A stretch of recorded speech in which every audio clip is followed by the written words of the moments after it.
subscribe. Shouts out to the Lions Den basketball community. Salute to brother A Weapons. He rap midlife music. Now I'm gonna start the video by saying I don't have proof of this. This is what I think right here is going to end up happening in this situation. So again, I don't have proof, but I think this is what's going to end up happening in this situation. For you guys who don't know what's going on, it was just revealed today in the media by Daryl Moore himself that Joel Embiid was not notified. He was left out of the loop. That Doc Rivers would be fired again. According to Daryl Morey, the general manager of the Philadelphia 76ers, who for some odd reason still has a job after he forced and made the trade for James Harden to get over there. He has just revealed that Joel Embiid was not informed that Doc Rivers was going to be fired. That's a big mistake. I believe that this is the writing is going to be on the wall.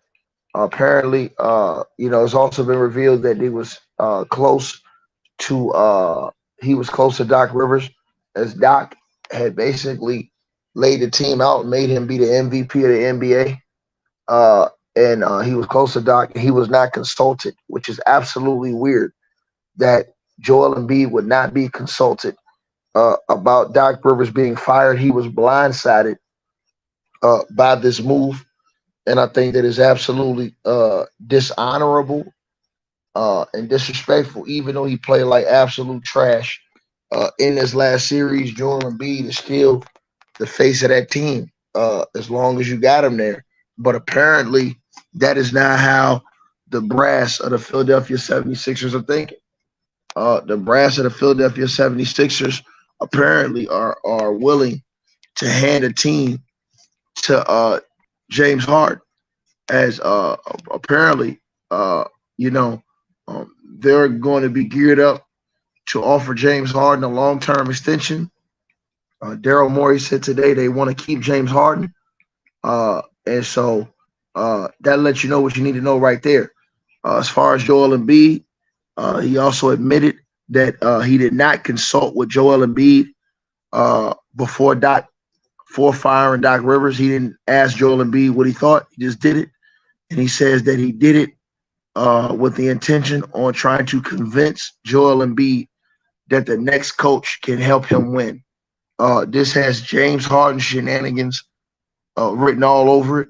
I think they undercut Joel Embiid, and I think they fired Doc without even asking him his opinion on it because they knew he wasn't going to be for it. And Joel Embiid, Joel was a Doc guy, and Doc is a Joel guy.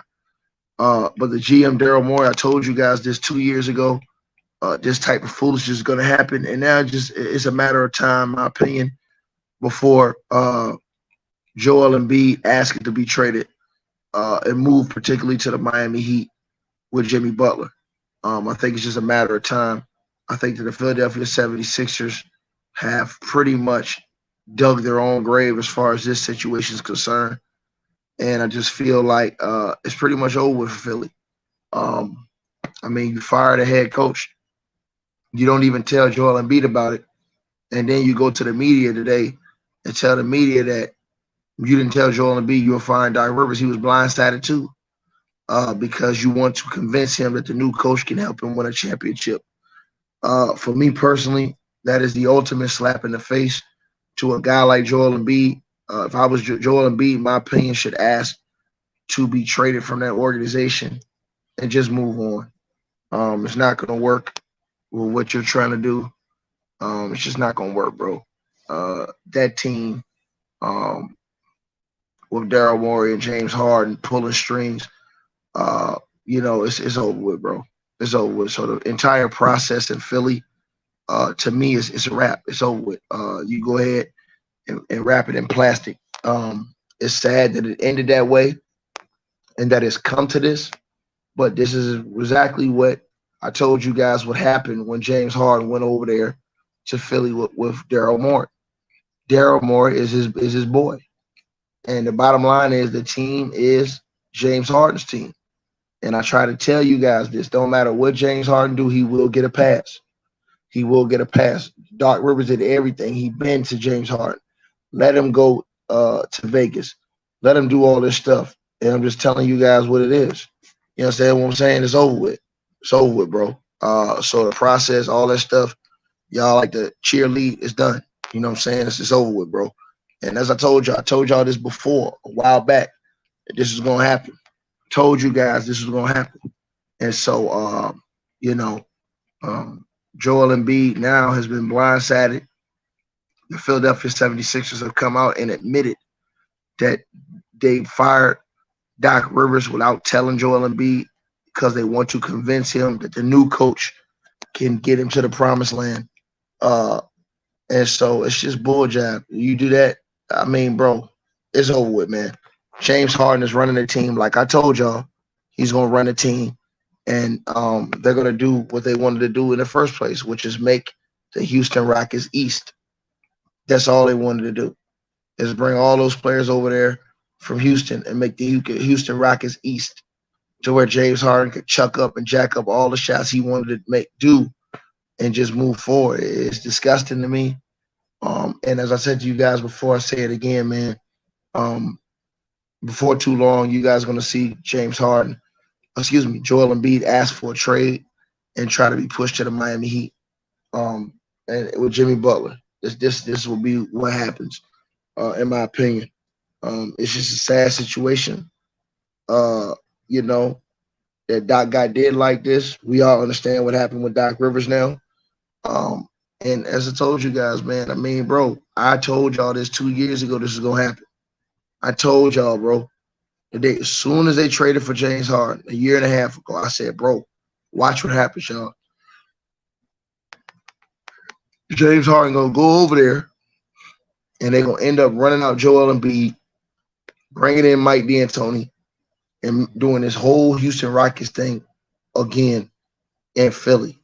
And now that is out, that Joel Embiid had nothing to do with Doc Rivers being fired. In fact, he was blindsided by Doc Rivers being fired, blindsided by Doc being fired.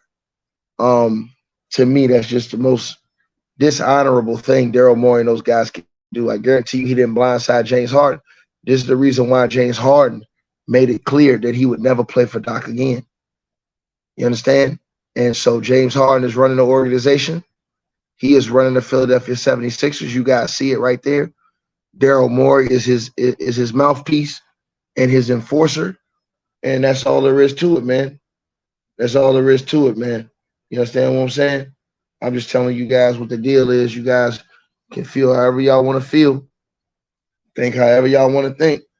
But that is the situation going on, man. And this is a crazy, crazy situation that is occurring right now in the Philadelphia 76ers organization. Joel Embiid, you know, even though he played like trash in the playoffs, I think that that's just wrong that you did that to Joel Embiid, bro. That's wrong, bro. And he just came out and admitted that they did it. Daryl Morey just came out and admitted that they undercut Joel Embiid, didn't even ask him about Doc, and didn't even tell him they were going to fire Doc. They did it because they want to convince him that the new coach they bring can help him win a championship. And this is what James Harden and Daryl Morey have done. And Daryl Morey just admitted it. Go look at the interview right now. Daryl Morey just admitted it out loud that he didn't even consult with Joel Embiid about firing Doc Rivers. Joel Embiid was extremely close to Doc Rivers and had a personal relationship. He was blindsided, is what Daryl Morey just said. And he said that it is what it is. So Daryl Morey basically just laid it down like he didn't care. Joel Embiid's going to have to be convinced by the new coach. They basically have handed James Harden the franchise. Basically have handed James Harden the franchise. And that's all there is to it. I told you guys it was going to happen. I told you guys, bro. So if I think Joel Embiid is going to be asking for a trade. I think he's out of there, man. To be honest with you guys, man, let me let you guys in. I think he's out of here, bro. And I think it's sad because even though Joel didn't play well, he's the face of the franchise. he deserved to get a phone call and a thought on the situation, but instead they gave it to James Harden. Yeah, I heard Stephen A. talking about it yesterday about whose team is it? Is it James or what you call? We all know it's James Harden's team. And I told you guys they're gonna hire Mike D'Antoni. This was gonna happen. This is gonna happen. Massa told him a year and a half ago when he forced himself from Brooklyn. This is gonna happen. They're gonna pay this dude Mass in full for failure, bro. They're gonna pay him in full for that shit he did in the playoffs just now, Mass. Yeah, it sounds like the Sixers are going against everything that teams typically don't do, right? A player plays bad, Harden gets a new contract. He gets paid more money. That's not normal. A player fires a coach. Usually the best player is informed, and his opinion isn't the end-all, be-all, but he definitely has a say-so or some type of influence on that type of action when you're firing a coach. And so to me, you said it best, man.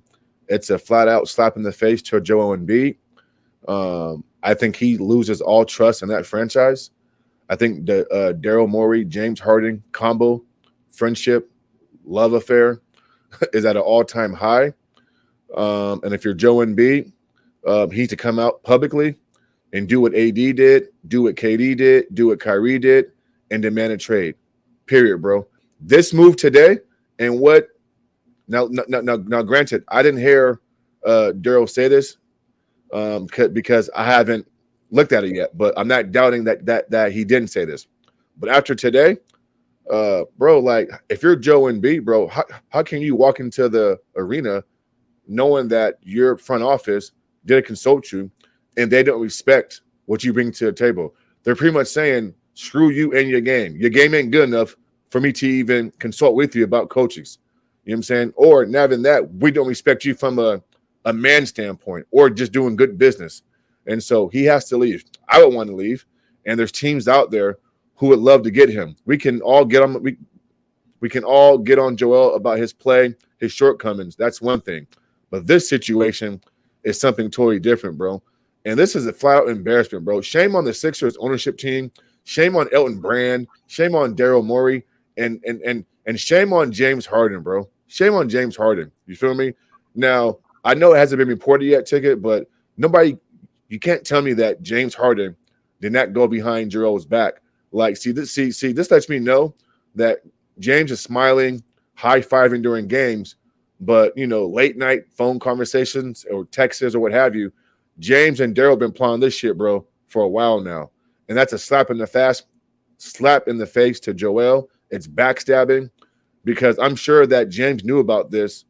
And the fact that Joel didn't, why would James Harden not, let Joel know as well? I mean, that's your running mate. Like he's Joel Embiid. And so moving forward, I'll close with this last statement. Moving forward, the basketball gods, the karma, I believe in that type of shit when it comes to sports. And so the Sixers can't do these type of business moves or dealings without paying the ultimate price. And so there's a price to be paid. They're going to pay it. And so don't worry. I mean, the Sixers got what they got coming to them. But if you're Joel Embiid, yeah, demand a trade and just start over somewhere else, man. So I agree. Go ahead, man. Hey man, great points. Ticket, great points. But I'm gonna go to a whole nother place with it though. I mean, Philly really don't owe Joel Embiid anything. What has he done? Has it got you at the second round at all? So they don't owe him anything. I don't like the direction that they're leading to for us. You want to put your faith in James Harden, but they don't owe him anything. If I'm Philly, to be honest, I tear down the whole thing. No James Harden, no Embiid. Get rid of everybody. Start over. Because your process didn't work in the first place. You don't wasted 10 years for nothing. And all you got is second round appearances. That's all you got, the second round appearances under your belt. So, in all honesty, I wouldn't respect Embiid either, because what has he done for your franchise other than get you to the second round? That's it. That's all he done. Get you to the second round. As much as he been complaining about MVP awards and crying about this, crying about that, he ain't get you nowhere but the second round. So I wouldn't show him any respect. I wouldn't owe him anything. Why should Philly owe Embiid anything? He hasn't done nothing special. He hasn't really carried them like he was supposed to. Even with Ben Simmons, you ain't do nothing but get past the second round. You got to the second round with Ben He, Simmons, but they he's the, crucified Ben Simmons. he is the face of your franchise, and he is the MVP. And for Daryl Morey to come out and say that, nah, I didn't consult with him. He was blindsided. He's close to Doc Rivers, and I'm going to convince him to like the new coach. Right out in public. That's disgusting. Because I know good and damn well he didn't do that with James Harden. Like I said, James Harden came out. James Harden came out right after the game, and they put out the report that he never played for Doc again. You think he didn't tell Daryl Morey that? You think him and Daryl Morey he been they told wanted to do this last year? No, I'm telling you, they want to do this last year. They wanted to do it since he went there. Maybe Doc was telling Joel Embiid this stuff behind the scenes, what was going on, because Doc already knew last year what James was trying to do. And they talking about James was he didn't like how Doc was using him and stuff like this. Like, what do you mean? Like, he didn't like how he was used and stuff, man.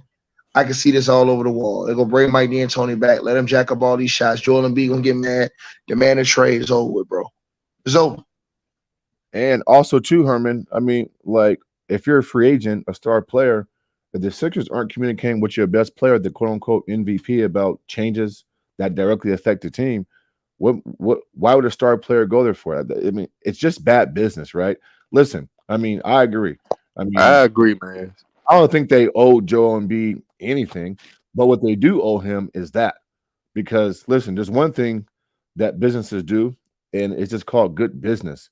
And so if they mistreat Joel and Daryl says, like it or not, fair or unfair, you must like the new coach, then that's not good business. So when Joel becomes a free agent, or he leaves or demands a trade, like, what makes you think that another star player will come there and respect how you do business? Like, these things make a difference. Players talk, GMs talk, and so it's a brotherhood. So, I mean, these teams, I mean, have to pay the price for doing bad business. But I do agree, though. I mean, Joel's play hasn't always, warranted, whatever you want to call it. But we've seen other star players not get it done, and they're still consulted in moves. You know what I'm saying? And so he's MVP. Somebody said, why would they trade Embiid? Embiid, first of all, was a big Doc Rivers supporter. And you fired Doc Rivers out informing Joel Embiid, or even asking him. And you went out to the media and told the media that you did it. And you told the media that you didn't even consult with him, and that you wasn't worried about it, and that he was blindsided, and that you'll convince him to like the new coach. If you're Joel Embiid and they didn't even ask you about this coach before they made a decision, you're supposed to be the face of the franchise. Throw him out. Because now I know that I know this is James Harden's team now. Yep. Ticket. My question to you, though, Ticket. I know you're saying his destination would be preferably Miami, but how would Miami make that work other than a 3 or 4 team deal? They could. Bam, Tyler Hero, draft picks, right there. You think Daryl Moore would just take that, though? Yes, because Mike D'Antoni, Tyler Hero is a 3-point shooter. Mike D'Antoni would love that shit. Bam is a rebounder and a runner. He would like that shit. They would fit right into what Mike D'Antoni wanted to do.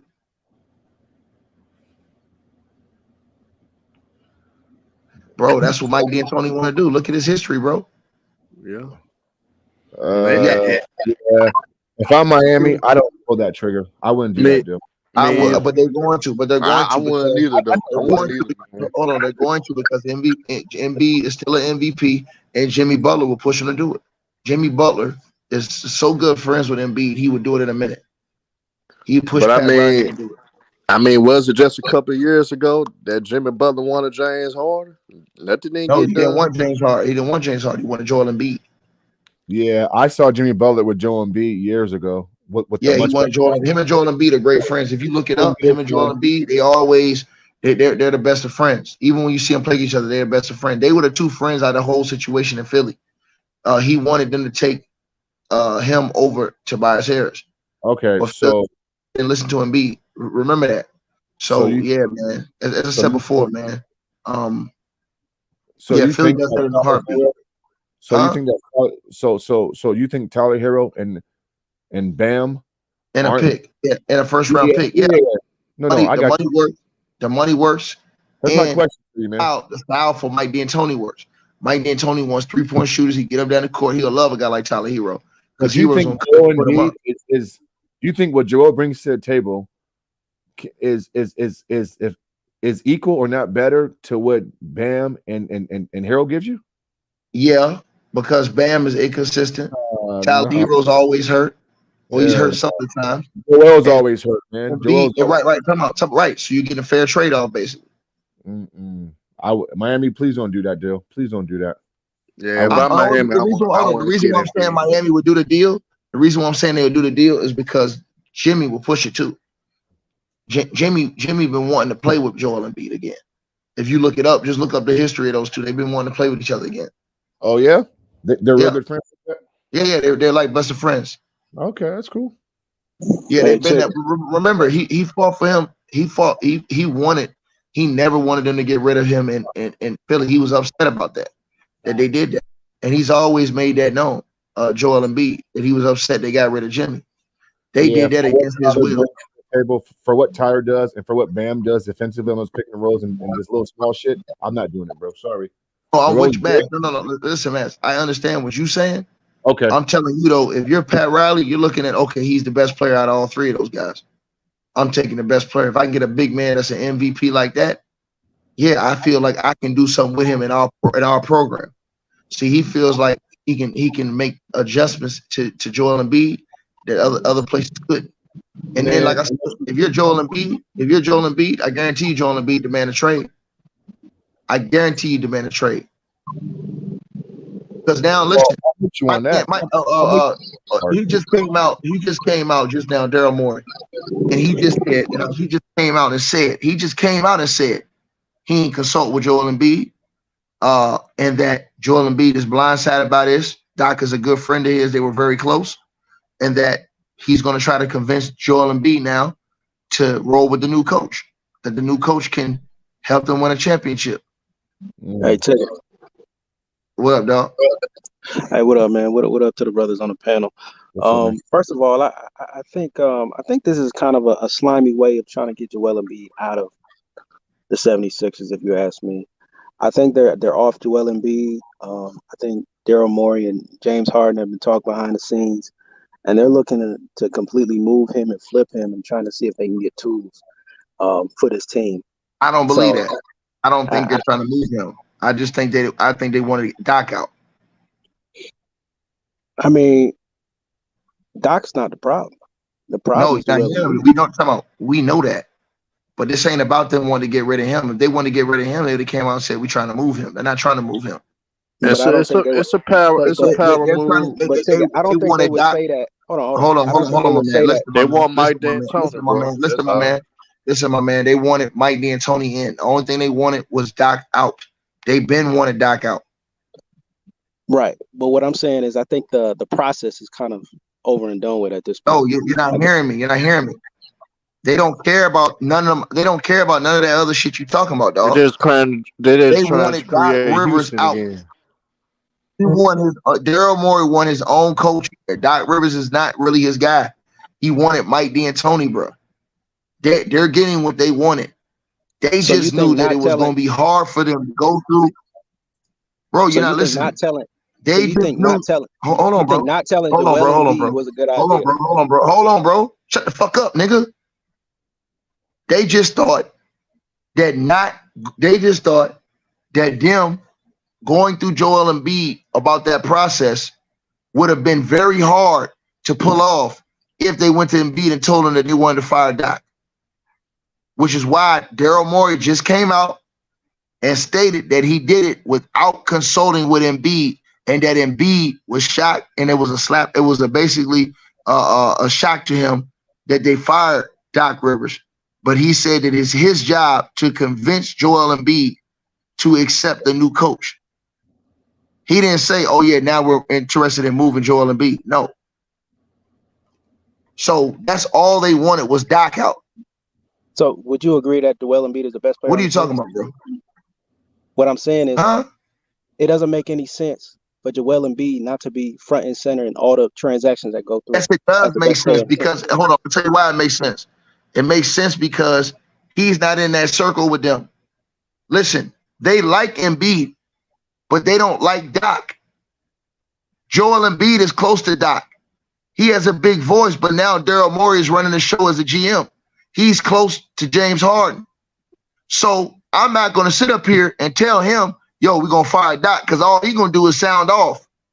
And if he speaks out and sounds off, and I do that against his will, and he's the MVP and the face of our team, it pretty much will put a big damper, and it'll put a big dent in our, not only what we wanted to do, but it'll make it harder for us to do that now. Because now you'll get a lot of people in the city saying, well, hold on, he wants Doc. Why are you getting rid of Doc if he still wants Doc? So Daryl Morey just came out saying that they did that without even consulting him. That's bad, man. Because he wants to, hold on, but they want to convince him to accept the new coach, which will be Mike D'Antoni. So it's almost like you don't even you're not giving him a choice on what coach he wants. You just telling him, hey, look, we putting this dude in front of you, and you better deal with it. Hold on. We've been said that. Use common sense, bro. Hold on, we've been said that. That's why we saying he gonna ask for a trade. They don't want to trade him right now, but he gonna ask for a trade. No, they want him exactly. That's what I agree with y'all. That's what I'm saying. That's a slap in the face to Joel Embiid. Period. Well, that's what we've been saying. Yeah, we said that. So, yeah, we said that. I was trying to cover that, but I was told to shut the fuck up. So yeah, no. Because you said they want to get rid of him. I feel like that. I feel like you don't do that to the best player on your team. You don't put him in that position. Hey man, that's what I feel like. Guess what? It happens like that when you're Daryl Morey and when you're better friends with James Harden. That's fucked up, man. We all know that. You ain't telling us nothing new. Yeah, they just want to do Houston all over again to Philly, man. That's all. But the problem is, it's not going to work. Kendrick Perkins came out and spoke about it right now. He said, if James Harden is back, you need to get out. How can you fire a head coach without talking to your best player, your MVP? You know why? Because you're not his priority. James Harden is. That's what Kendrick Perkins just said. And I quote, I told you this. Right? That's terrible, man. Yeah. So this is what Titties Over Titles does. Titties around Philly, man. Right? How long is the end of the contract for? Oh, he's just signed a new deal. He just signed an extension. Damn. So he got to demand a trade. He ain't got to trade. And now they've changed the rules. If you demand a trade, the rules are different now. If you demand a trade, they change the rules. Now it's like $100,000 fine, all this other stuff. Man, he do that. Tougher than but if I'm in Embiid, I take the fines though. I take all the fines. Jay, get me the hell out. Yeah, but his agent will probably try and do it quietly. You know what I'm saying? Right, exactly. Joel. All they're gonna do is build the Houston East over there in Philadelphia. That's it. Remember, they were trying to get Eric Gordon over there before he went to the Clippers. So that's all they're gonna do. That's all they're trying to do, bro. And James Harden, he threw the game. He threw last year's Game 7, threw this year's Game 7. Period. Simple as that. We seen what was going on. And he did that because he wanted Doc out. Remember, last year he was talking shit about Doc after the season last year. Now you're talking shit about Doc after the season this year. You would never play for him again. Well, what if Joel Embiid says, well, I will play for him? But now you got a problem. Yep. That's a good point, man. It comes down to a decision between James Harden and Joel Embiid. Daryl Morey is going to choose James Harden. Mm-hmm. They got their butt buddies. They got a close relationship. So at the end of the day, I told these clowns when he came over there, this is exactly what was going to happen, man. They were going to push Embiid out to where he wanted to be. We got to give you credit, Chicky. You called this soon. Soon Daryl Morey became. Bro, I was told this off rip. I was told this, and this is why Mavs don't really like James Harden now, cause look how he moved, bro. Kobe fucked the nigga mind up and told the nigga can't win. Now his mind fucked up. He don't know who he want to be. He wasn't mentally tough enough to accept that. See what I'm saying? Which is why he was still talking about that after he dropped that big game. Like, oh well, see, some people want me to play like this and play like nigga. Shut up and play basketball, nigga. Nigga always crying and complaining. So Joel Embiid is pretty much just a pawn at this point in a bigger game. We telling you, nigga. What do you think Mr. Manson and Herm and me is telling you, dog? Nigga, it's over with for this nigga. That shit's so sad, man. Those titties over titles. And I'm gonna tell you what's gonna happen. They'll get D'Antoni and let James Harden jack up all them shots again like he did in Houston. Man, you know what's gonna happen. Man, they're probably gonna add. They're not gonna play no D. Yeah, that's gonna be a lose-lose because they're not gonna win. They're gonna add guys. They're gonna add guys like Robert Covington. They're gonna get guys like Robert. They're probably gonna try and trade. They're probably gonna try and trade Tobias Harris. Yep. Y'all gonna see, man. They gonna get guys like Jay Crowder over there. Probably they probably gonna do stuff like that, man. Yeah, that shit is disgusting. I mean, it's not surprising though. Common sense would tell you that though. Daryl Morey came from Houston. He loved James Harden. That's his ride or die right there. Man, you know, it's not a surprise. Daryl Morey said he was forever indebted to James Harden because James Harden put him on the map in Houston. Am I not mistaken, Maz? Yeah, man, still on. Yeah, he there. He probably eating a sour cheesesteak. Yeah, that's what he said, though. That's what he said. I mean, nah, I eat no fucking cheesesteak, nigga. This shit crazy. But no, Ticket's right though. Right. You know what I'm saying? You know, James Harden did do a lot for the Rockets. He never won anything. But you know, I mean, it put the Rockets back on the map from 14 to like 18, 19. So like that 7-year gap there, like Daryl Morey, you know what I'm saying? But I guess at this age, is James Harden gonna be able to put the Sixers on the map? I don't think so. But the thing James Harden likes to do, he likes to do what he wants. Right. Now James Harden can throw up 30 shots with no consequences.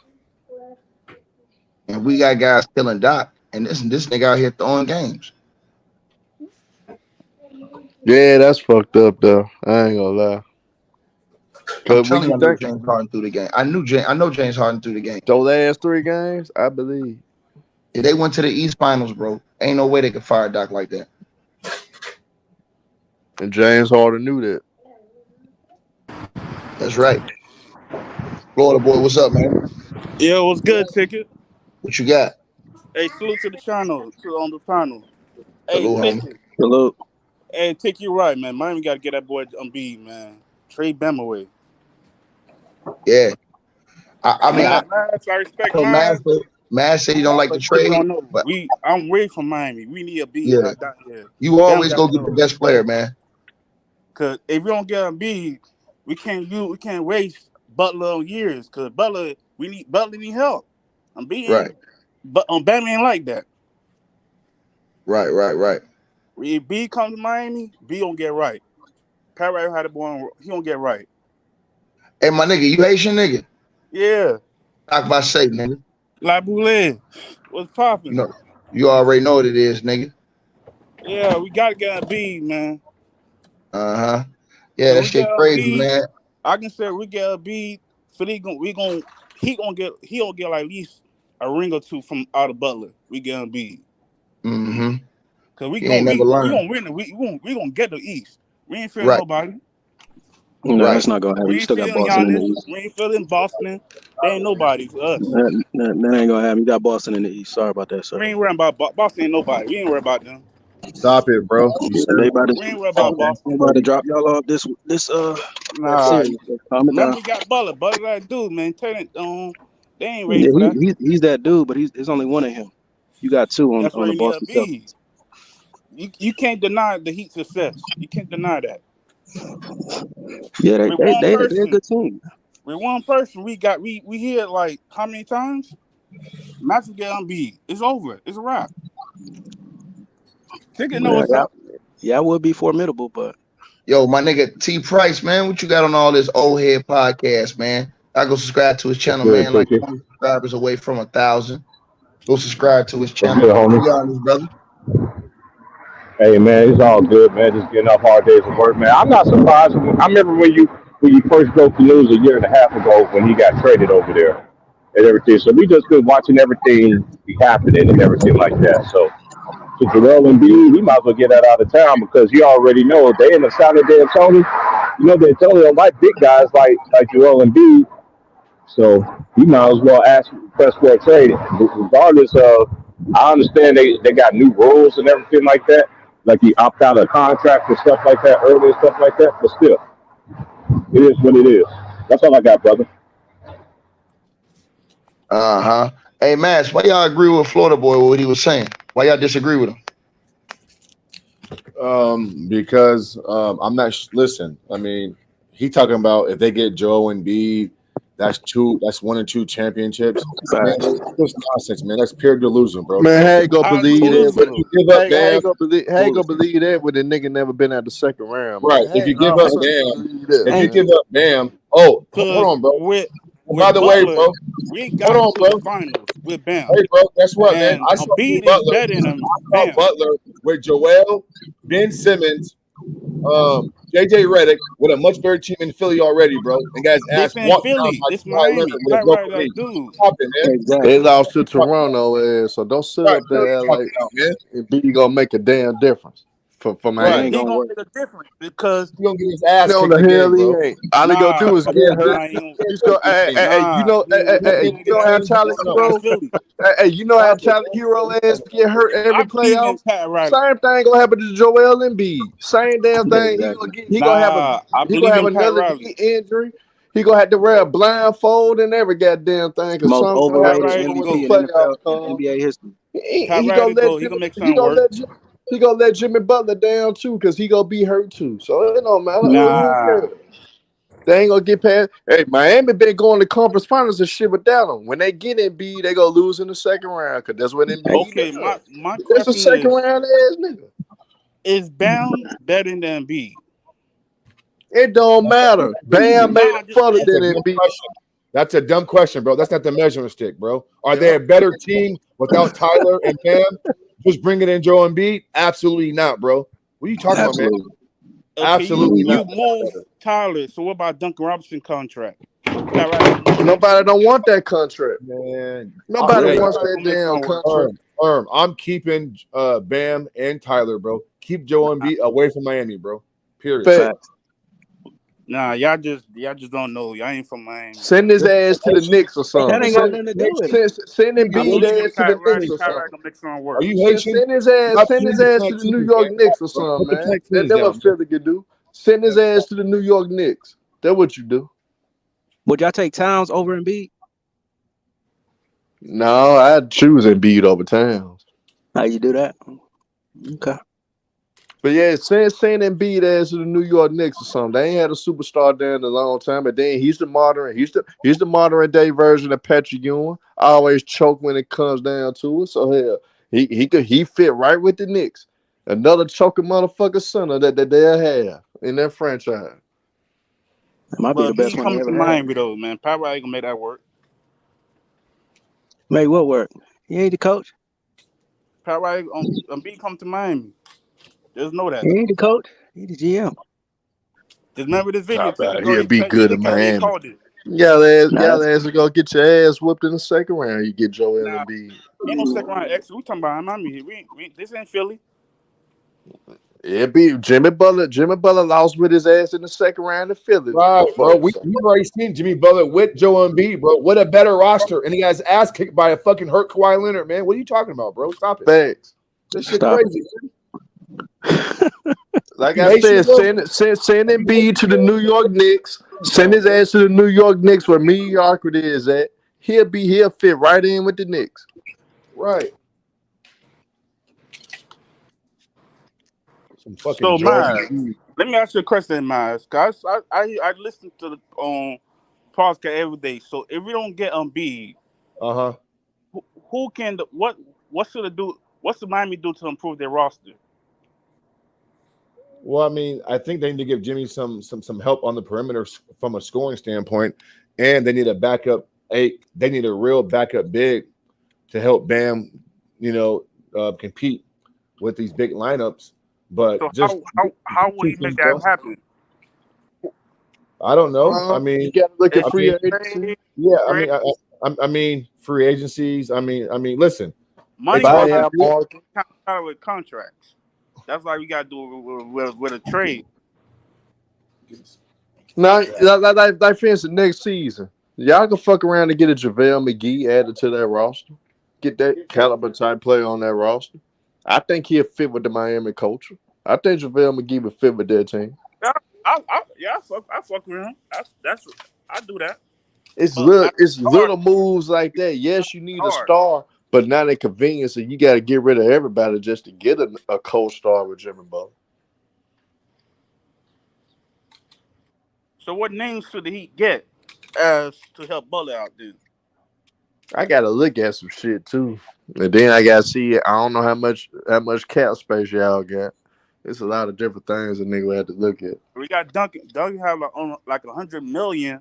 Shit on him. Nobody wants him though. That's why I say via trade, we gotta trade somebody. Yeah, but who gonna want that contract? Nobody wants that contract.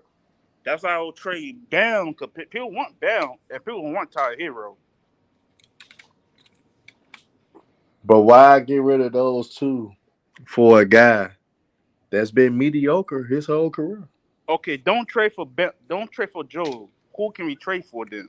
I wouldn't trade those two for any star that you could think of. I wouldn't even trade those two for Dame. I love Dame. I wouldn't trade them two for Dame.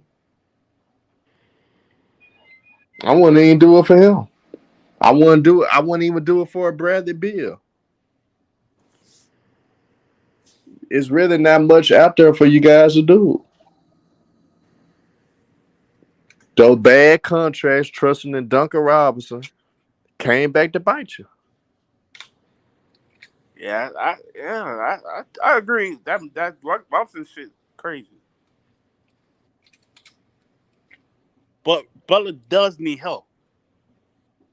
Yeah, but the Kyle Lowry contract and the Duncan Robinson contract. Fuck y'all.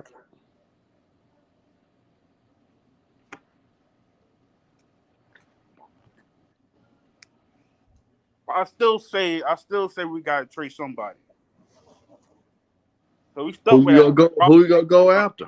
Cause you damn sure don't need Embiid. So who you gonna go after? Right. I mean, I like that. Listen, the Heat got a good roster.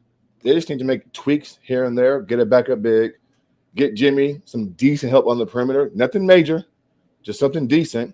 And then that's it, bro. Why would you trade away fucking Bam's defense and then Tyler's elite shooting for it? Like, stop it, bro. Just add to it. That's all. Okay, whatever that is. Who decent can the Heat add then? Like, what's some names who can add? I would have to. Listen. I would have to scan the landscape and see who's a free agent, who can sign some of these lesser deals. I have to look and see what Miami's cap space is to kind of give you a better answer. I can't do it off the top of my head. I'm gonna give him a perfect example, man. Robert Covington would fit perfect in Miami. Yeah, but Jimmy needs like an offensive punch. I mean, I know Tyler gives you a little bit something, but they need more of like an ISO player on the perimeter, like a wing, who can just flat out get buckets. Oh, I got you, bro. He's a free agent too, I think. Chris Middleton. Nothing major. Yep. He's not a superstar. At this point, he's not even a star player. But he's a guy who you can get the ball to, right, in the fourth quarter, and he can just make shots. So, I mean, to me, fucking a free agency, Harrison Barnes from Sacramento. I mean, there's guys out there, bro. Fred VanVleet. Yeah. No, definitely Fred. I'll let Laurie go in the heartbeat. Yeah, Fred VanVleet. He's a free agent. So it's different guys y'all can go after. But if I was y'all for the small tweaks, I go at the guys like JaVale McGee, Robert Covington to round out the roster. Guys like Jay Crowder, you make a go for guys like that. And if you could get Van Fleet and you could get those like 2 or 3 of those guys that I named, Miami would be right in business. They'll be right in business.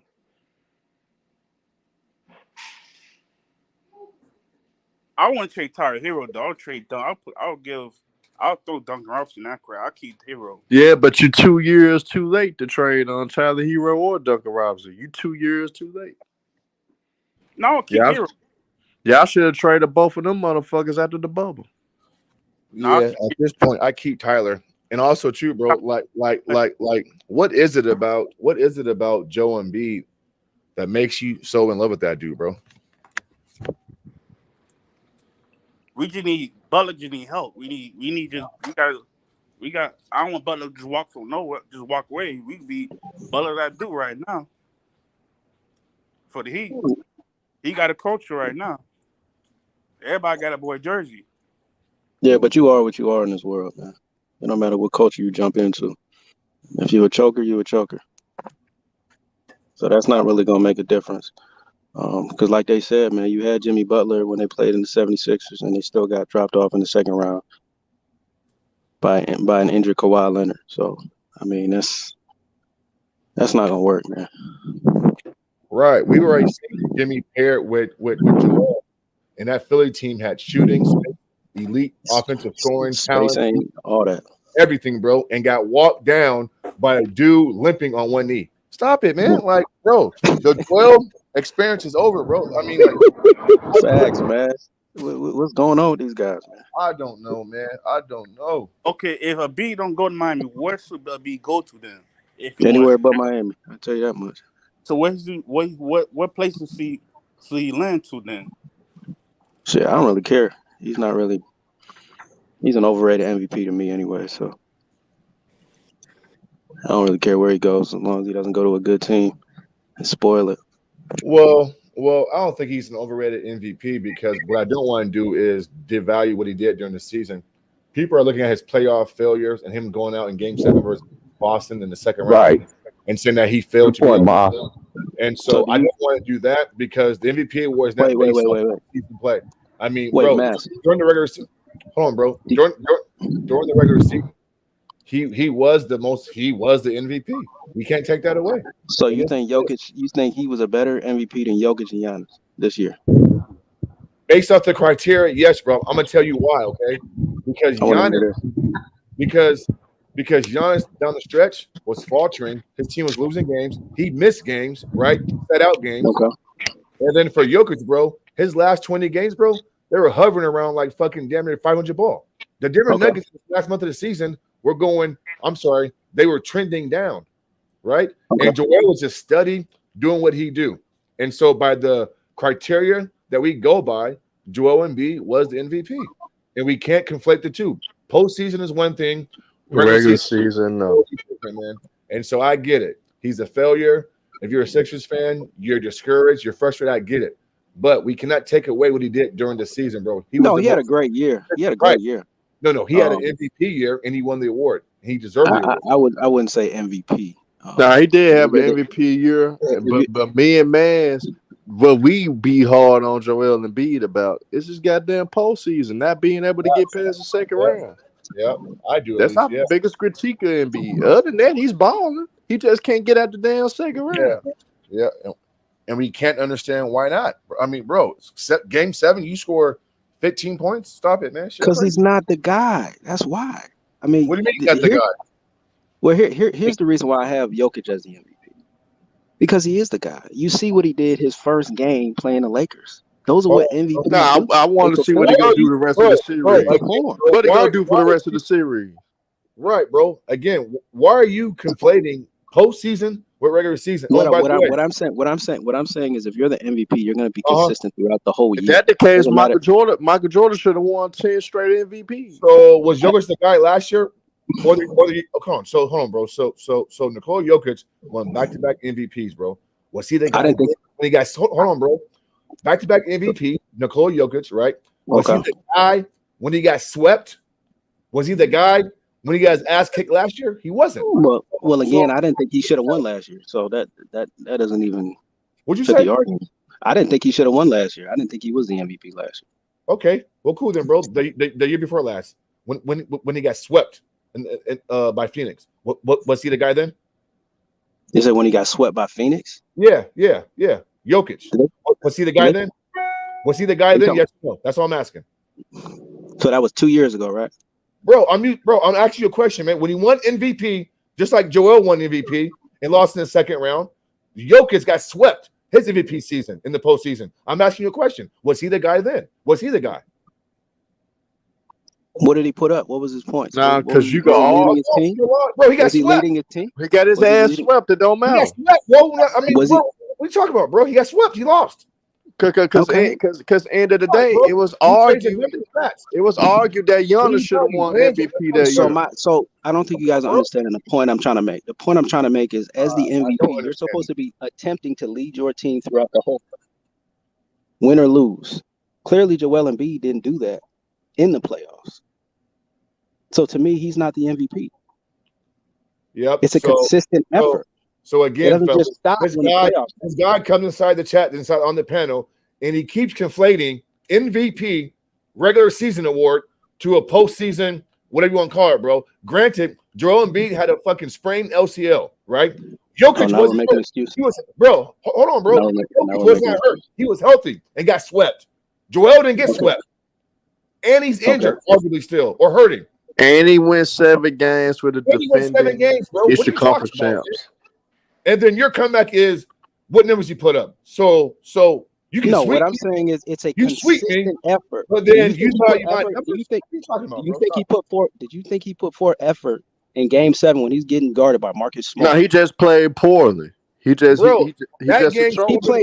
You're supposed to dominate. He's just a choker. Hold on. Hey, I got him. This is easy. I don't understand why y'all going back and forth with this guy. Honestly, he don't get it. That's why MVP award is a regular season award. That's number one. That's the only factor that matters. Now, what he gets after that, right? You can just say whatever. That's why we be getting on Joel Embiid, because he cannot. He's too talented, everything like that, to not get past the second round. Period. If you want the top 10. Man, you can't ask me no question, bro. Because your questions to me, man. All right, let me go. No, I entertain it. Go ahead, bro. Go ahead. I mean, can we have a conversation? Are you too good to have a conversation? I put myself on mute, bro. Go ahead. Oh, my fault. So Joel Embiid, you said he was the MVP. Were the 76ers the best team in the regular season? No, but that's not the criteria. I mean, what? No, that's not the criteria. Thank you, Miles. Wait. How do we measure? Was Denver the best team last year or the year before?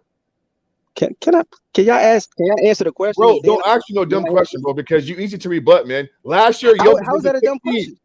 Because last year Denver was a 6th seed and Jokic won the award. What's your point, man? What is your message? I was just about to go there. Thank you, Miles. I was just about to go there. I didn't think that Jokic should have won the MVP last year. So what are you talking about? Okay, cool then. So like the last 7, 8 MVPs, bro, they've all been the number 1 seed in their conference. No, the last what? The last 7 or 8 MVPs have all the MVPs been the number 1 seed in their conference. Hell no, because we got Russ. Russ won the triple double. His team was the 6th seed. They wasn't the number 1 seed. I clearly just told you I didn't even agree with Jokic winning the MVP last year. So what are you talking about? So why are you asking if the Sixers were the best team all year? Why? They were not the best team all year. That's what I'm trying to get you to understand. But why is that even the measuring stick, bro? They were a top 3 seed out east. Like, is that the best? Is that the best team? They were clearly not. I argue that Giannis and Jokic should have been the best. Does the best team Does the best team always produce the MVP? Based on the regular season, like you guys have stated, they do. They do. Okay, cool. So cool, bro. So name me the last 7 MVPs. And then let's break down the 2 records then. Go ahead, bro. Name me the what? Name me the last 7 or 8 regular season MVPs and tell me what their team record was in their conference. I said, based on what you guys are saying. I don't agree with that logic. Based on what you guys are saying, Bro, the you're MVP. confusing me, bro. Like You're confusing yourself. No, I made bro, it very you're clear. confusing. I do not think Joel Embiid should have been the MVP this year. That's simple. Why, based on his body of work. Why not? Okay, cool. Why not? Because he was not the best player, and he did not have the best record, nor did he his team. Why are you, bro? Why are you bringing up the best record for it when I just debunked that? You didn't debunk anything. All you said was, yes, I did. Okay, hold on. Trouble. Bro, hold on, T Price. So go ahead, man. I'm listening. So Joel Embiid led the league in scoring, top 5 in the rebounding, right? Or my bad, top 5 or 6 in rebounding. Shot a high field goal percentage. He didn't load manage. His team had a top 3 or 4 seed out east, right? He's been consistent all year long. He's a two-way player, offensively and defensively. While Jokic, individual hold on, bro. While Jokic, at the end of the season, his team was going south. They were trending down, and they're still the best record in the. They're still the best record in the West. Hold on, bro. Hold on. And then Giannis missed a lot of games. And then even if you look at the best record in the East. Even if you look at the head-to-head matchups between Embiid and Joker and all these guys, bro, Embiid murder these dudes on some occasions. Embiid also bro, I'm not done yet, bro. So again, why are you bringing up record-wise when a team having the best record is not the measuring stick for MVP? Why is that? Why is that your argument? Because that is the standard. That's just how the NBA grades these guys. How good is your cool then, bro. Again, all right, I gotta ask you a question. You say it's a standard. Okay, so you say it's a standard. I'm trying to understand. You say it's a standard. So what year was the standard you're talking about? Right. Having the MVP and the best record. Yeah. That part. Yeah. What year was this? Maybe I missed some years, nigga, because I'm scratching my head. I'm 44. Did I miss something around this motherfucker? It's probably early 90s. Early 90s? Yeah. Bro, where did 2023? Man, stop it, bro. Man, man. This is too funny, bro. What are you talking about, man? The best player on the best team, about 75% of the time, is going to win the MVP. Okay, cool. So again, bro, the last so how is that getting lost? Bro, the last 10 MVPs, name me the MVPs and name me their team records. I'm waiting for that still. I hear crickets. Because in the last 6-7 years, bro, we saw 2 6 seeds win MVPs. And that is not common. But they don't been change the rules, sir, is what we're trying to say. I understand what you're saying, but what you're saying, that is not a standard. Hold on. What you say, I understand what you're coming from. But let's just keep it a buck here. They don't keep that same standard no more. They've been eliminated that. Now it comes to narratives and all this other stuff. It's like my boy Mazda said. There's 2. You said the last 7 years. Who's the last 7 MVPs? I know on the top of my head. Can you? Go ahead. I'm waiting. And was they team the number 1 seed? Jokic, Giannis, Giannis again. Before that was what? LeBron James. No, it wasn't LeBron James. You lying again? LeBron ain't won an MVP award since Miami, right? What are you talking about, man? What's this guy talking about? He ain't won one since Miami, bro. If I'm mistaken. He said, "Wait, 7." What? Then I just gave you all of them. Then I just said, I said Jokic twice. I said Jokic twice. I said Giannis, Embiid. That's almost 5 years right there. What are you talking about? Okay, so you forget about Russ, don't you? And we asked for fucking 7 8 years. Russ, right? James I was giving you longer than that. You forget about Steph Curry. Knowledge, I can give you longer than that. This man said LeBron James, and LeBron James ain't won since 2012. 10 years. This shit crazy. What are you talking about, man? Well, clearly, I was giving you I clearly gave you already 7.5 years. Clearly. I was just going deep. I can keep going as long as I need to. The point is, you don't know what the hell you're talking about. The point is, I'm gonna mute my mic and listen now. Go ahead, man. The point is, we disagree with the MVP and what an MVP should do the whole year long. You guys are looking at it as a regular season award. It is I a regular believe season award. So I It always has been, sir. It always has been a regular season award, sir. I'm gonna Since the give you beginning of a time. stat So what are line, you bro. talking about? Hold on, Chief. I've been giving him a history lesson. I'm gonna give you a stat line for I don't need a history 1988. lesson. I'm Now, well aware of what No, an I'm gonna MVP give is. you a stat line for 1988, and I'm gonna tell you something. I want you to give me some insight on this player right here. Averaged 35.5 points a game. Averaged 8.5. I don't know what you're talking about, Herb. You might want to fix your mic, man. It looks like you're going through some signal tunnels or whatever. But the point I'm trying to make is this. You guys can't give Joel Embiid all this smoke when he doesn't handle his business in the playoffs. If you guys claim that he deserves to have the MVP, I don't want to hear it. Hey, this is one thing I can't do. It's just like how Steve Nash, when he took two MVP. Hold on, sir. Let me finish, sir. Oh, my We bad. can go. Hold on. Let me just say, I ain't gonna say nothing because I gotta get ready to do my show here in a minute. But let me just say this to you, bro. You can go back into every beginning of time. There's always been an MVP, but a lot of people felt like they didn't deserve. Right. Let me give you a great example. Steve Nash got two of them, right? Yeah, I agree. Shaq and Kobe. And what? And KG. They're all of them three great players. They only got one.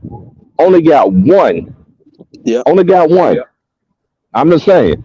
Now everybody deserves to be the MVP, but I'm not gonna take it away from him. That was a regular season. That's why they came out with this new playoff award. So you're gonna see who they're gonna crown at the end as that playoff, whatever in the East or whatever shit like that they want to come up with. You know they always change the shit every fucking year in the NBA. So T Price, let me ask you this. So if you got an MVP here and he's killing, and all of a sudden he lays an egg in the playoffs, is that going to change? Is that going to change your mindset or your vision of that player moving forward? It would just let me know it's like this because we know a lot of great players after performing in the regular season and it comes to the playoffs they couldn't get out the first round. Some couldn't get out the second round. See, back then it was even harder. Back then in the 80s and 90s and shit like that. Even let me just tell y'all something too about the early 2000s though too. Don't y'all know that you have to have 50 wins? 50 wins in the West just to make it to the playoffs. 50 wins. You had to have 50 wins, and there was some seasons that a team that did have 50 wins didn't even make the playoffs. Hey, T Price, can I ask my question real quick? Hey, go ahead, bro. You good? Hey, bro. So if you think Joel wasn't the MVP this year, who do you think should be MVP this year? I just told you, man. Were you listening? No, I'm told you, asking Jokic. again. Who? Oh, Jokic. Okay. Because I'm asking because some people thought that it should have been Giannis, and so if you would have said Giannis, I would have said, well, he lost to a 10 seed playing team. No, I didn't even bring up Giannis. That's why I just want to make sure that we're consistent and that you know what I'm saying. But again, though, bro, I mean, Mass, I'm going to be very consistent. a person can yeah, that's cool, bro. But listen though, a dude can win MVP during the regular season, win it the right way, and earn it and deserve it, and wet the bed in the postseason and test it that way. But that MVP has nothing to do with what happened in the postseason, bro. Period. So I guess my question. So that I agree with you, and that it's a regular season award. Okay, and I understand that. But I guess what I'm trying to say is, when you wet the bed and you're so-called this MVP, Matt, personally, doesn't that ruin that image of that player that you had initially? Okay, so question then, bro. So cool then, I got you, bro. So last year then, who do you think should win it last year? Last year. Yeah. So Jokic won it last year. Yeah. I personally thought, call me crazy. Yeah, go ahead, bro. But I personally thought, because the Phoenix Suns had the best record last year, they were playing outstanding out of their minds. I personally thought Chris Paul or Devin Booker could have shared that time. Okay, cool. Got you, bro. So you mean to tell me that Game 7 between the Sixers this year and Boston, that the Phoenix Suns in Game 7 in the second round, the same round, who had Game 7 at home and lost by damn near 50 points? Yeah, absolutely. Okay, absolutely, and they absolutely that changed your mind. That changed your mind, right? Absolutely. After that happened, I looked at Devin Booker totally different. I couldn't look at him Chris Paul. as the same player. No, bro. Hold on. You said MVP was Chris Paul, right? Or Devin? Which one you said? I would say more or less Chris Paul because cool. Devin Booker wasn't. Chris Paul went to bed in Game 6 and 7 and completely melt down in Game 7. But so, what are you saying? I mean, it's very clear. It's very clear what I'm saying. What I'm every MVP wins a championship and has to rise. That's not what I'm saying. Then what are you saying, then, bro? What I'm saying is an MVP. I expect those same numbers that I was getting the whole entire year not to drop off in the playoffs. If you're this so-called guy, now Embiid, the prime example. Okay. Right? He wet the bed. What did he have? 19 points. He was awful. Points, I believe he had 15 points. I'm sorry, less than 15 points. That's half your average. But Chris and Devin Booker dropped off. Their drop exactly, and they completely wet the bed. So I don't even look at them in that light. That's what I'm saying. Okay, so cool. That conversation's over with. Okay, cool. So if a player drops off that bad, or just has a bad series after winning MVP, then what? So then you go back and just say, oh, he shouldn't have won it. So and so shouldn't have won it because again, bro, name me the last MVP who actually won the championship. Well, Mass, we've already agreed. We've already concluded that it's a regular season award. So, regardless of what they do in the playoffs. Well, we told you that. I mean, at first you were trying to debate that. I had to tell you that because at first you tried to incorporate that award. What I'm saying is season play. So stop it. No. I knew that already, but I personally still think that Joel Embiid is not the MVP. Okay, cool. Okay, what's your name, bro? What was that? I said, what's your name? Oh, David. Okay, David, bro. So since Chris Paul and Devin Booker last year wet the bed, and now your mind's changed and said they should have been MVP. So then after knowing that, then last year, who should have been your MVP then? Who should have been MVP last year? Name him. Because remember, bro, it can't be Chris Paul because remember because Game 7 he fucking wet the bed. So if that's the case, then last year, who should be? If you ask me the most consistent individual, I'm just asking you, bro. Yeah, consistently. Man, go ahead, man. I would probably have to say I don't actually disagree with the Jokic theory. But Jokic last year in the postseason melted down and got his ass kicked in 5 games. No, he didn't. He didn't melt down. Yeah, yes, he did, bro. If you look at his numbers, he's never been a defense. Bro, I'm not no box score watcher, bro. Dude, I don't praise empty stats, man. Jokic played no defense last year. He never played. He's not known for playing. He played more defense last night than he did in the whole playoff last year. Okay, David, bro. So then, if that's the case, then, bro, how are you the most valuable player if you don't play both sides of the court? Then, but by that measurement stick, the game's played 2 ways. So if you agree with me, then you're acting like hold on, bro. I'm the one putting these ballots in. If you agree with me, then how is it that you just said Jokic was MVP last year when he was the most consistent throughout? If I look at everybody else throughout the games played 2 ways, though. You just said that the games played 2 ways. So all the MVPs were 2-way players. Most of them were, yeah. Most of them were, yeah. Some weren't, but most were. I agree. Most were, exactly. But some wasn't. So you can't have it all. That's what I'm trying to get you to understand. His numbers were so overwhelming. So Joel Embiid got to a game, bro. Joel Embiid got to a Game 7, played bad, lost the series in 7 games. Jokic, I think Jokic won 1 game last year and got bounced like in the first round or second round.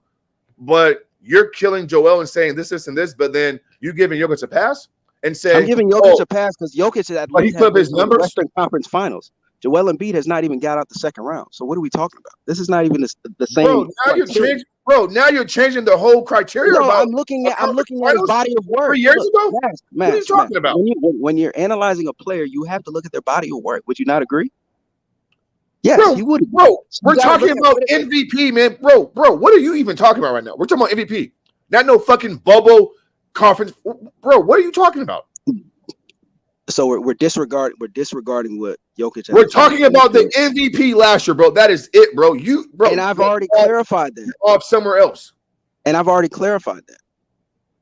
The MVP last year was Jokic. What is there to discuss?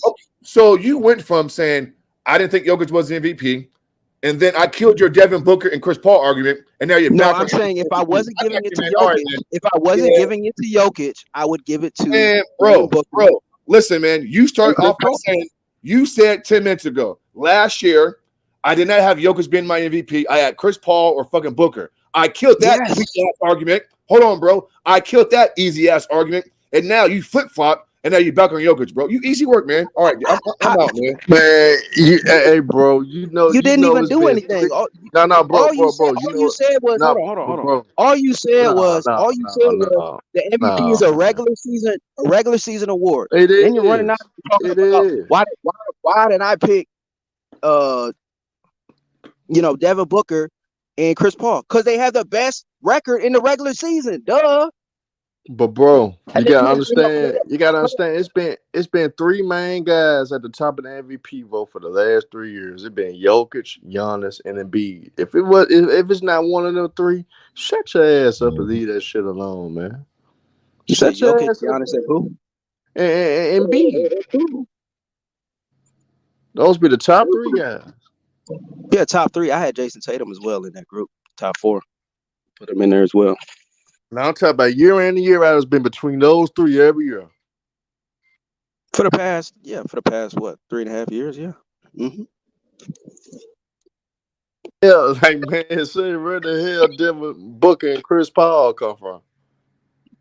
No, because he asked me a personal question. He said, "Who did I think deserved the regular season MVP last year?" And I said, "I feel like because my criteria was you had to have the best record."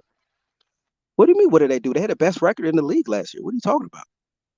Did you watch basketball? Utah Jazz. When Utah Jazz had the best record, I bet your ass ain't say Donovan Mitchell need to have MVP. Who was the overwhelming? Who was the overwhelming? We're talking about points, rebounds, assists. Who was the overwhelming player that you can just put your finger on and say, you know what, he contributed to winning? And I can identify that when I look at the Suns. Now, but when you said Chris Paul Denver because they had the best record, so I'm asking you a question. Did you believe Donovan Mitchell deserved an MVP when Utah had the best record? I believe he should have had some MVP consideration. Absolutely. No, I asked you a simple question. Did you believe Donovan Mitchell deserved MVP? Even though he had the best record. Was his impact contributing to winning? Yes, there was the number one team in the league, right? Yes. Then yes. Answer that question, it would be yes.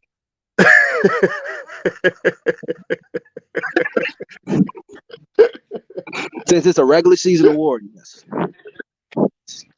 You that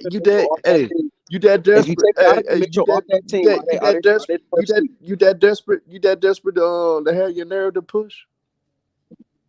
No, it's just common sense.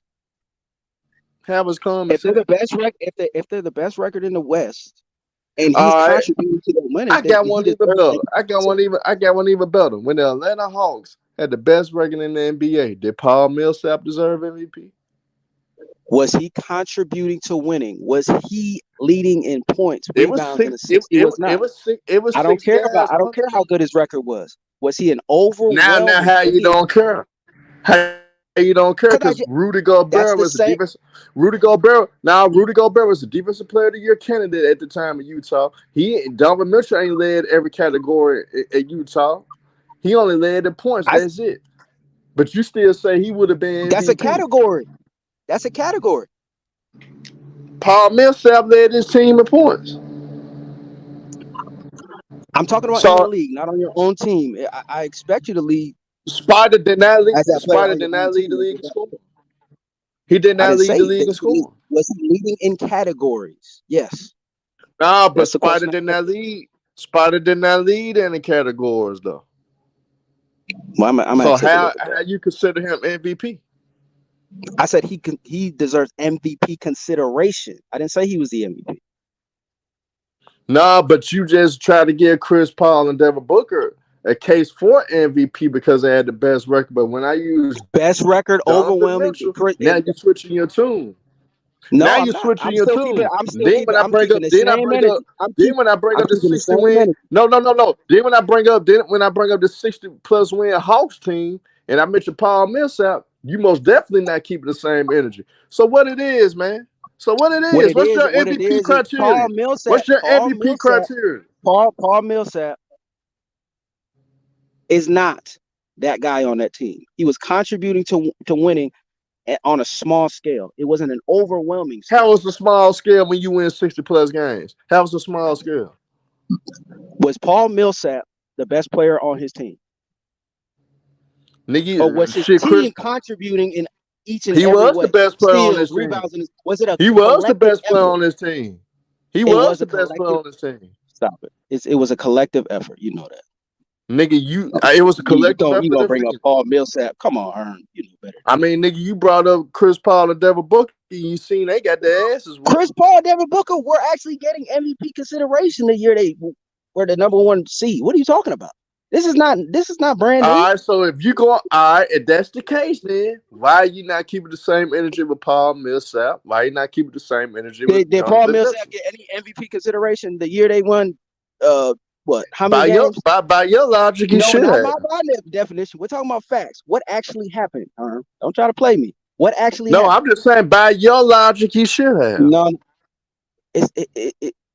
what do you say by my logic? It's clear as day. My logic Nigga, you is the what, one bring up the best record and shit, nigga. I'm giving you examples of teams with the best record.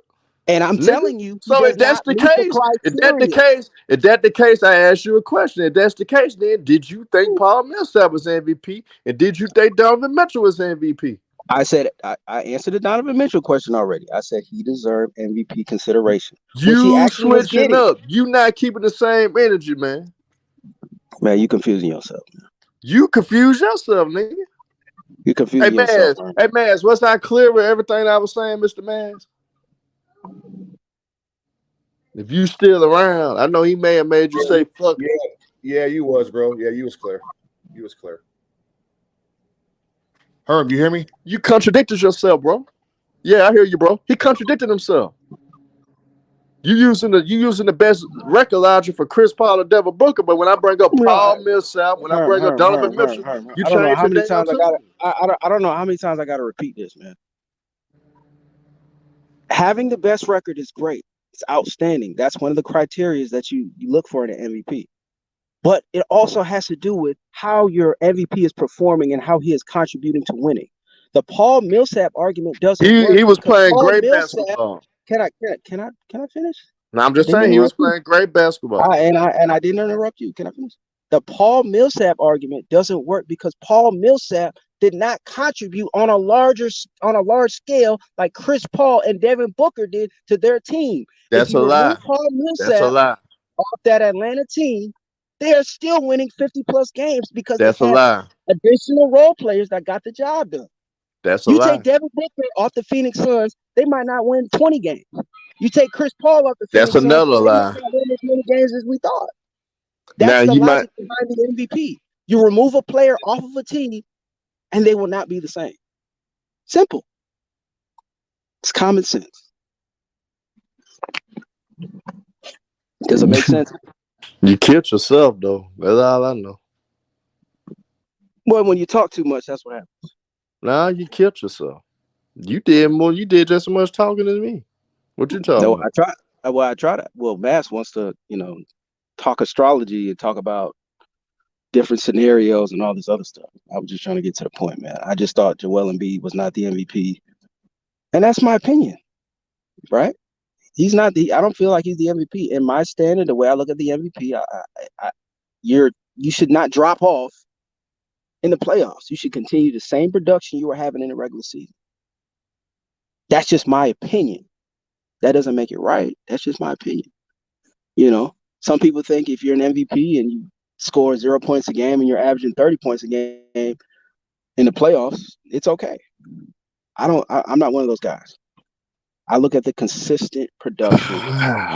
So all right, if everything you're saying is the case, then How in the hell you mentioned Devin Booker when it comes to MVP and And prior? because the No, argument hold for the on, regular season. hold I'm on. sorry. I'm sorry. You were I'm just sorry. complaining. I'm sorry. Yeah, you were just Yes, sir. complaining. So let me finish. So end of the day, you put Devin Booker in the MVP conversation, and prior to Chris Paul getting there, he never even came close to sniffing the playoffs. He never made the playoffs until Chris Paul got there. But you want to sit up there because they had the best record for a year. Now you want to put him in MVP conversation. But Devin Booker No, never had any type of success until the particular player joined this team. So why you mentioned two? Why you just didn't mention Chris Paul? You mentioned Devin and that, Booker, a guy and now, that never had any type of postseason success, never even played in a postseason game until Chris hmm Paul got there. What sense do that make okay, I'm gonna with your respond to that, logic? and that's an excellent question. I'm glad you brought that up. So, can we both agree that if you take Devin Booker off the Phoenix Suns, they're not as good and they're not winning 60 games? Can we both agree with I that? can't say that. I can't say that because I seen Chris Paul. I seen Chris Paul at Oklahoma City.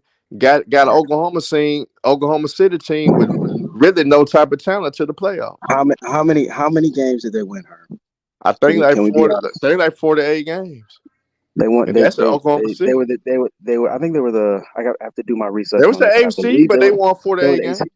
They won Exactly. 48 They were games. not the best. Nah, They they were were not the the. sixth seed. They were. Oh, they were the Herb. sixth seed. My bad, OKC, man. OKC was the Thank you, sixth seed, man. Thank you, and they won man. 7 games, and they won 7 games with our Rockets, and was one shot away from fucking winning the series, bro. Stop it, man. You easy work. Okay. Okay. Okay. Can I finish? Can I ask before you get on your It's you soliloquy? lying and shit, man. I know you're. I Thank know you, you're man. upset. Because I sure forgot. Thank you. Max, I know you're upset. Just relax. All right.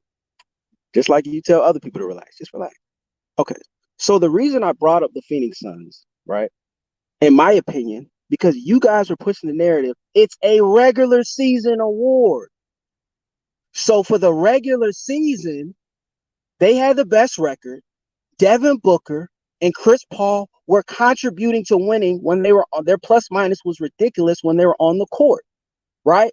So the reason why I brought up the Phoenix Suns is simply because um not only did they have the best record, but those two players were so magnificent for that whole season, contributing to their team's wins, right? And here's another thing. If you take Devin Booker off of the Phoenix Suns that year, they don't have the best record in the West. But I can't say that they wouldn't win If you over take 50 Chris games. Paul I off that think they team, still win over they 50 don't have the games. best record on the West. I So that's think why I without named Dev, both of them. I think without Devin Booker, I think the Suns would still win over 50 games because I seen what Chris Paul did at Oklahoma City, and Phoenix got better talent than what Oklahoma City had. So I am fair to believe that the Suns will still be one of the better teams in the Suns are not West. winning 50 games in the West Yes, they would. Yes, they would. Hey without man, Devin Booker. how Chris many Paul is. games? How many games OKC won that year when they was the sixth seed with Chris Paul? I guarantee I it think wasn't 50. 47 games, 46, 47 games. Right, it wasn't So they 50. won It wasn't 50. 47 games to OKC, and the Suns got better talent than what OKC had. You mean to tell me they can't win Whoa, 50 whoa, some whoa, whoa, games whoa, whoa, whoa, whoa, whoa, whoa, whoa, whoa, whoa, whoa. with just Chris Paul? You said the Suns had better talent. So you Yes, take than Devin. what So OKC had. let's look at the talent. Let's So look at the talent. who OKC had better than Miles Bridges? They had. Hold on. They had what? Who? Who? Let me look at their roster. Yeah, nigga. Let me look at their roster. Hold on. Let me look at their roster.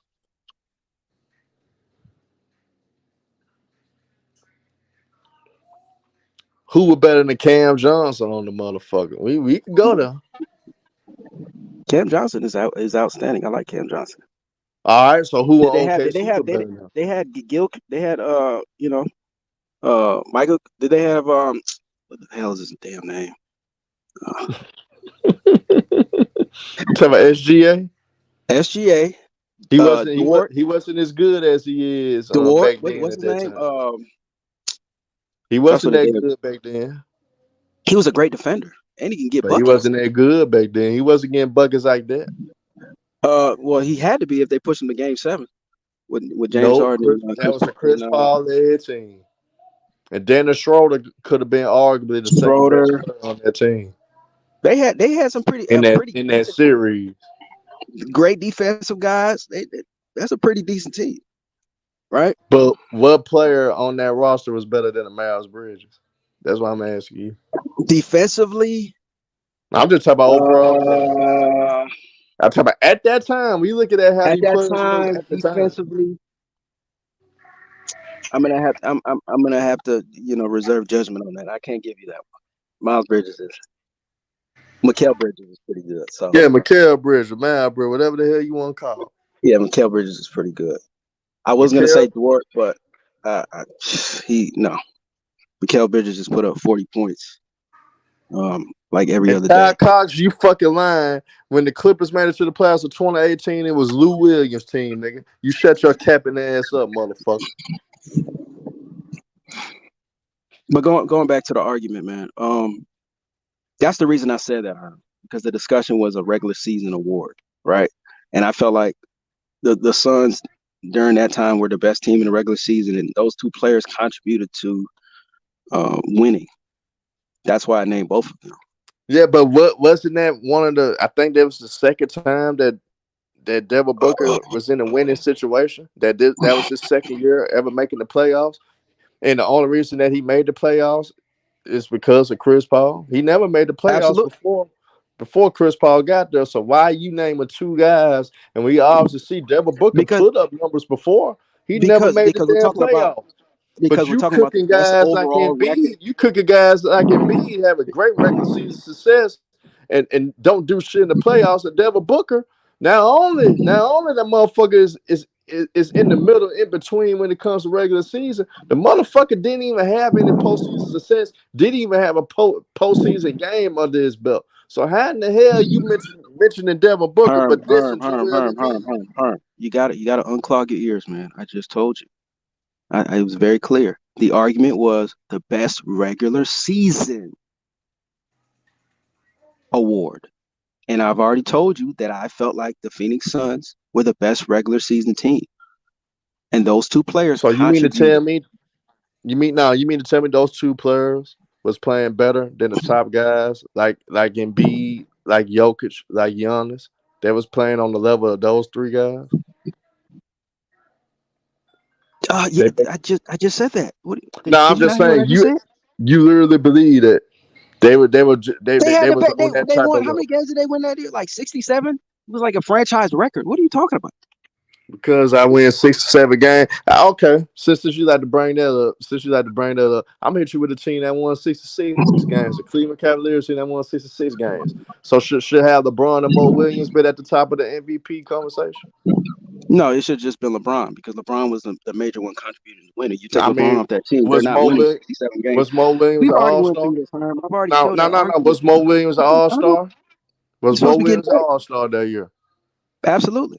And he deserved it. So why Mo Williams didn't get why Mo Williams shouldn't deserve an MVP consideration? Because if I take LeBron James off the Cleveland Cavaliers and I just leave Mo Williams, they're not having the best record in the NBA. What are we talking about, man? Stop it. Next. You be trying. You contradict yourself. I know why you be trying me. You be trying me like I'm one of these little dudes out here, man. I mean, you are though. I know what I'm talking about. You contradict yourself though. No, I just had it. So initially, when we had the argument, Mash just opened my eyes to a couple things about the MVP and how it's a regular season award.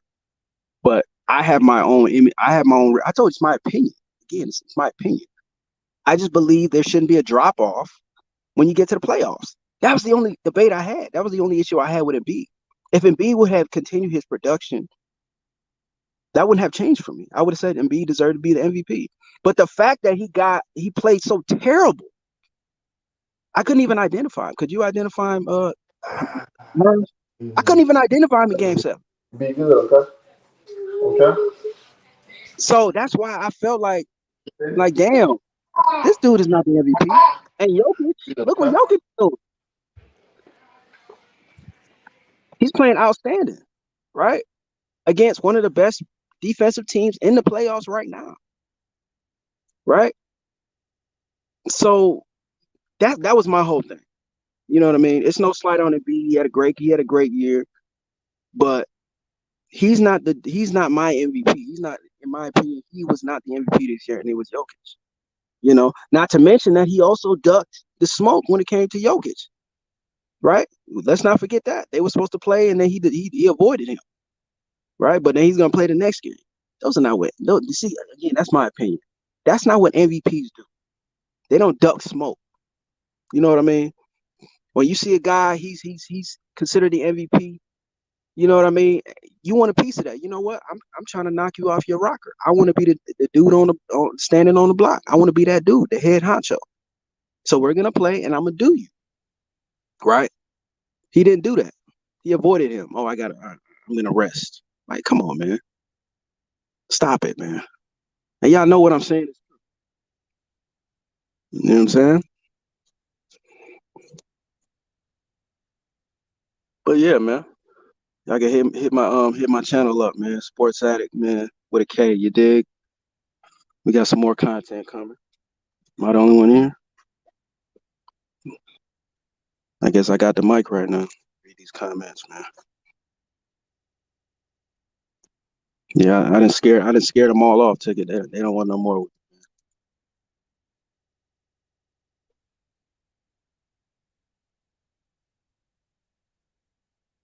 Let's see, man. Let's read these comments.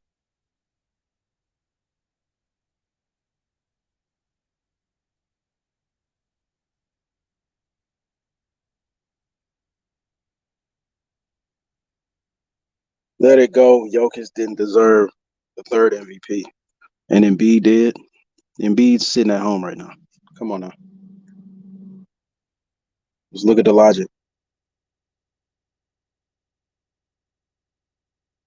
Let's look at the logic, man. MVP is a regular season award. I just said that. I don't think you guys hear well, man. It's a regular season award. I have an opinion on your production. Your production should not drop off when you get to the playoffs, right? If that's the so-called MVP that you guys say that Embiid is, his production shouldn't drop off in the playoffs, right? If that's the MVP, my MVPs, they don't drop off. They continue to. Hey, bro. Don't act like you cooking shit, man, and like you running niggas off.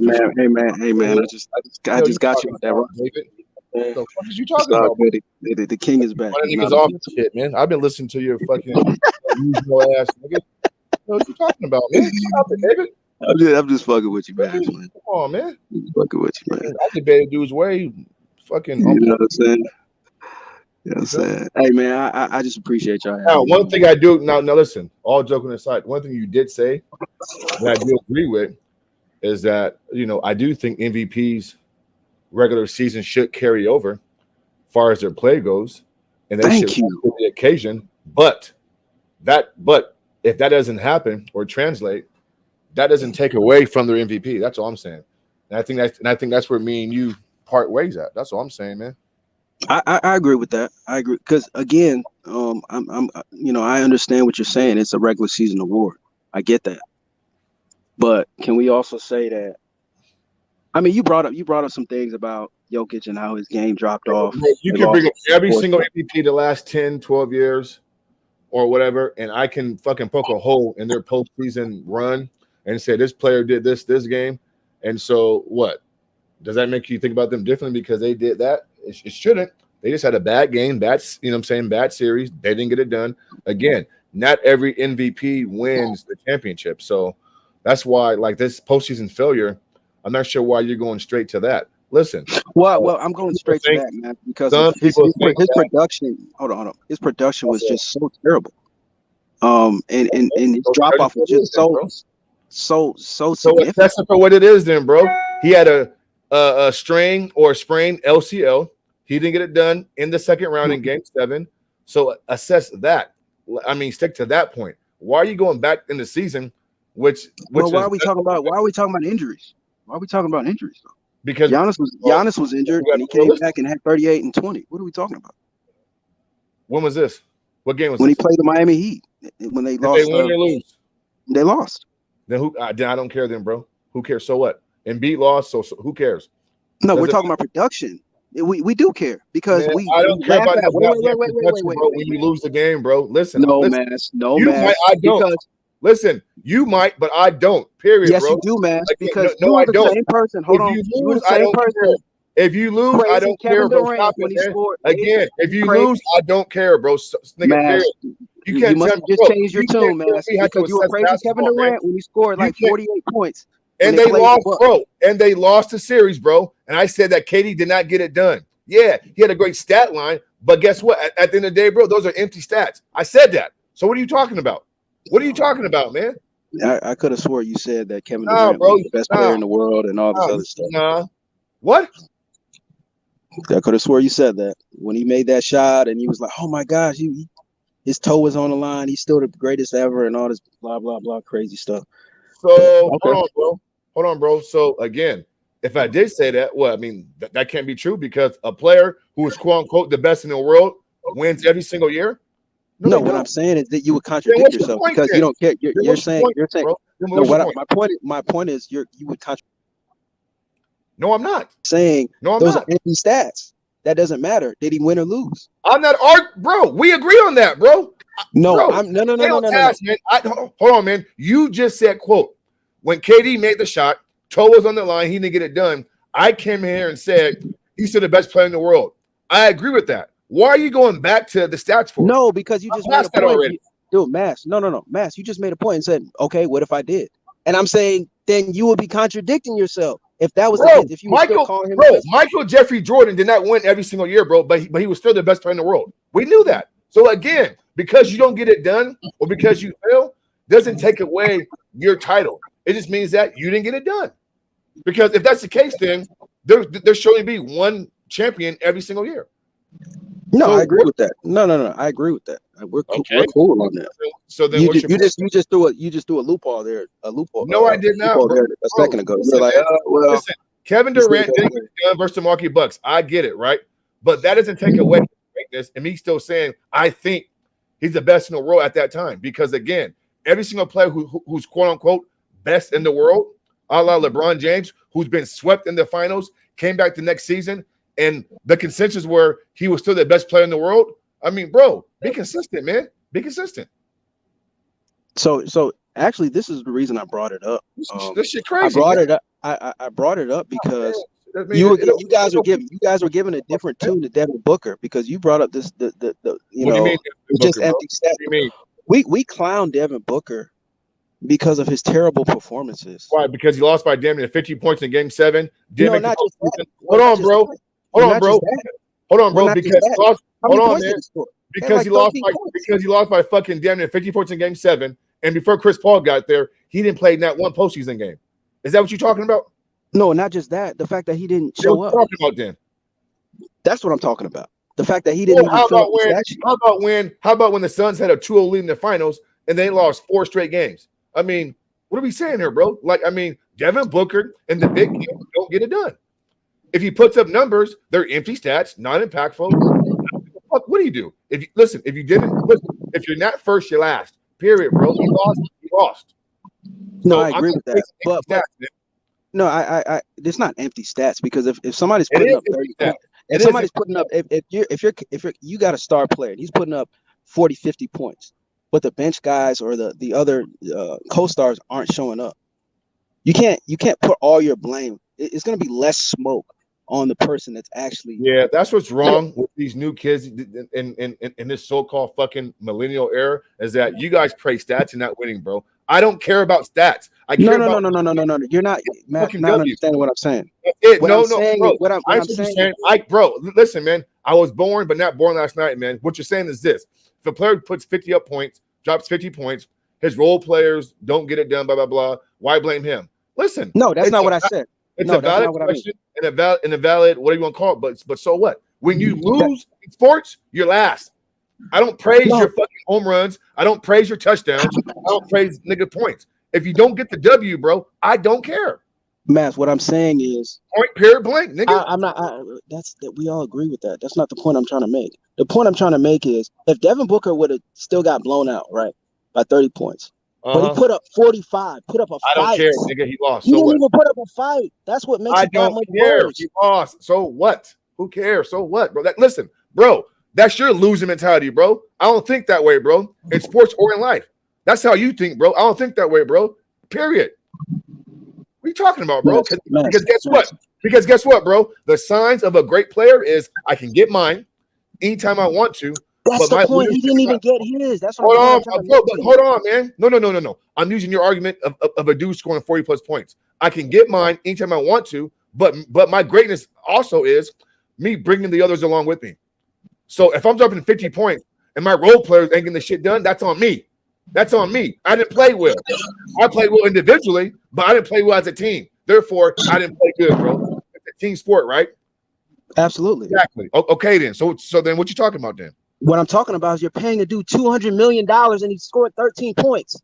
That's what I'm talking about. What the hell are we paying him all this money for? He needs to produce. What was he averaging before that Oh, so-called hold on. debacle? Okay, He was averaging cool. 45 David. points a game. Oh, okay, David. Well, So not 45 again, points, like so 37. okay, David. So okay, so you want me to point out every max player who had a game where they underperformed, and then we question why we're paying these guys max dollars? No, what I'm saying is with him, it's consistent. What are you saying right now? What I'm saying is with him, it's consistent. He's consistently having poor games when it really matters. Devin Booker had arguably one. Devin Booker was having a great postseason this season, except for games 5 and 6 versus Denver. And right. So that's what I'm trying. And so now you're questioning his salary and all that shit because he had two. No, I'm not questioning his salary. Then, the whole logic was look. This is the whole art. This is the whole point I was trying to make. You're saying this is what you were saying. You're saying that it doesn't matter how many points you put up. If you lose, you lose. It doesn't. All that stuff is irrelevant. What I'm saying is, in Devin Booker's case, the reason why it was so bad on his part, not only because they got dropped off by 30 points on a consistent basis in the playoff. Well, I don't think this time it was 30. I was thinking like 15 to 20. But they still got humiliated at home. It's because Devin Booker did not show up. He did not even show up. He averaged 13 points. What's your point? We agree on that. What's your point, bro? Move on. So what? I mean, okay. What's your point, though? Me and you agree on that. I'm not defending fucking Devin in game 6. So what are you saying here? We agree on that. I'm saying the smoke would have been a little bit less if he actually showed up. That's what I'm saying. No, listen, bro. With your losing mentality, maybe so. With mine, nigga, that's not losing mentality. That's common sense. You're paying the dude $100 million and he scores 13 points. Bro, if you lose the game and you drop 15 points, I'm smoking you, bro. If you lose the game and you drop 40 points, then guess what, nigga? You could have done more. I'm still smoking you. You're not smoking him as hard. I'll tell you that much. He's not getting the bulk of the blame. He's getting the blame if he's the best player. How about that? How about that? He's getting the blame. He's the best player. Period. Because guess what? Because guess what? In games where the best player doesn't play well and the role players play well, guess who still gets all the credit? The best player. The best player. Guess what, bro? Absolutely. Guess what, bro? When Boobie Gibson dropped 30 points in Game 6 in 2007 versus the Pistons and sent the Cavs to the finals, who got the credit for that game? LeBron James. But guess what? Boobie Gibson dropped 30 points in Game 6, bro. Closeout game. So what's your point? If you get all the credit, then guess what, bro? You get all the blame. You're the best player, right? Yes, I agree with that. So then what you talking about then?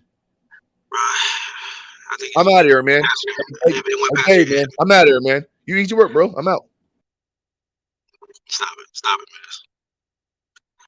But good conversation, man. I think I went past your head there, but my whole point was you're getting less smoke if you actually show up. You're still getting smoke. You're just getting less of it if you actually are going above and beyond. Like Kevin Durant, when he had his toe on the line and he scored 40-something points.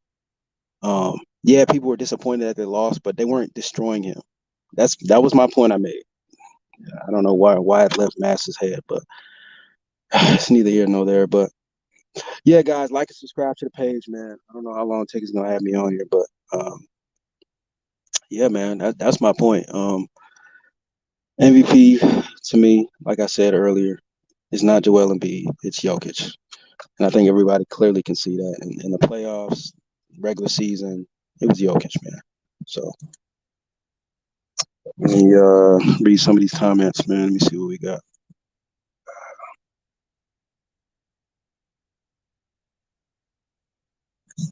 Guys, don't pat Mass on the back. He didn't do anything.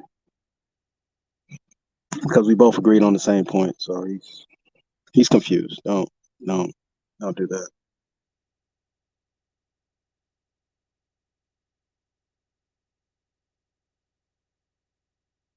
Exactly. Mass is tripping. He's confused. He doesn't. I don't think he actually understands what just happened. We both agreed on the same thing. But he said he smoked me or he cooked me. I don't. What? Anyways,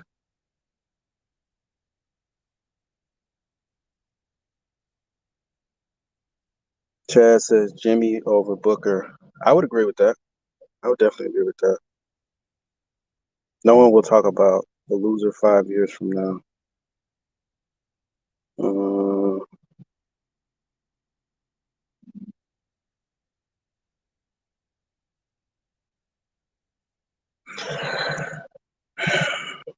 let's see. Heat in 6.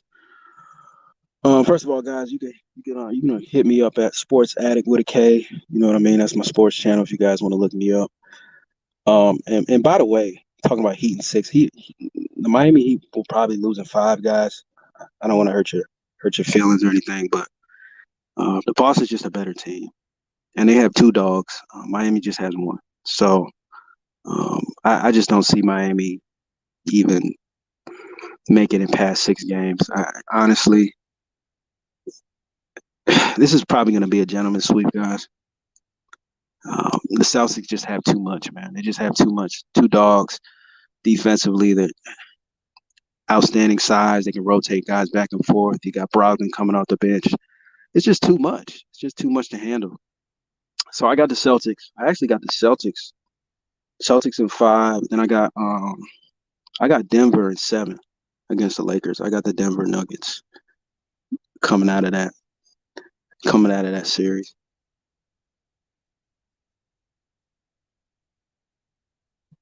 Yeah, I agree with you, TJ. I got Boston and I got the Lakers in the finals. I think that's what the NBA wants. The NBA wants that. The Celtics LA rivalry. So I think that's going to happen. And Jason Tatum, is just going to be his coordination, man. I had Jason Tatum number 4 as far as MVPs this year, and I feel like he'll probably win it next year. He's just that good. He's that skilled. He's a 2-way player. He does it all. Um, you know, so just get ready for that. Jason Tatum will be the next up, and he's already done that. He's already been to the NBA Finals, been to Eastern Conference Finals. I think this will be his 3rd year going. So I mean, yeah, Jimmy will close Tatum. Stop it. Didn't Tatum score 40? How many scored did he score in Game 7? Like 40 something in Game 7. I mean, nobody can really stop Tatum. Only ways Tatum is not going off is if he's just bricking everything. He's stopping himself. Nobody can check Tatum at all. Nobody in this league can stop that dude, man.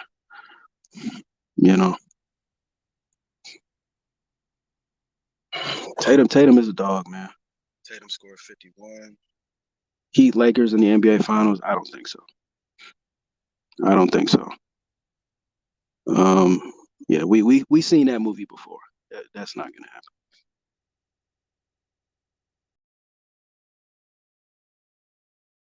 happen. Y'all talking about last year in the finals, dude? What is he doing this year? Right? You talking about Tatum is not a dog. What happened last year in the finals? Well, what just happened in Game 7? He dropped 51 on a lot of people's Eastern Conference pick for the coming out the East, the 76ers. So what are we talking about? Jason Tatum is that dude. Y'all need to recognize it and just accept it. He's that guy right now, man.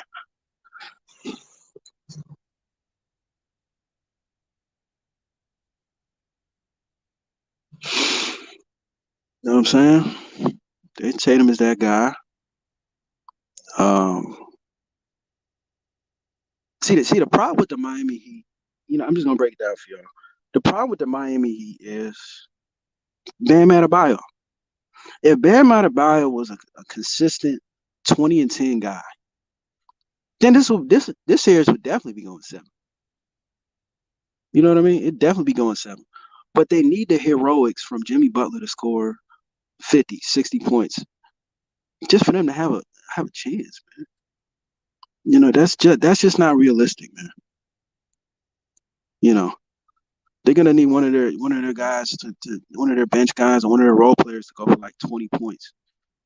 25 points. Like that's just not realistic, man.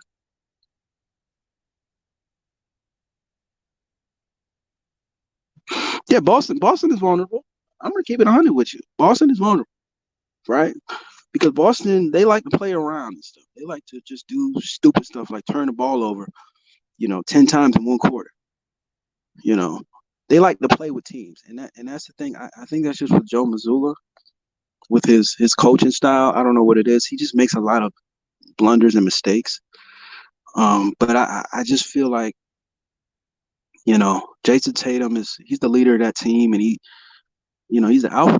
So they're gonna correct whatever problems that they have, and they're gonna move forward. But some of you got a lot of you Miami fans. I'm sorry to say this, but you guys are not going to the NBA Finals. I'm sorry, it's just not gonna happen. You just don't have enough.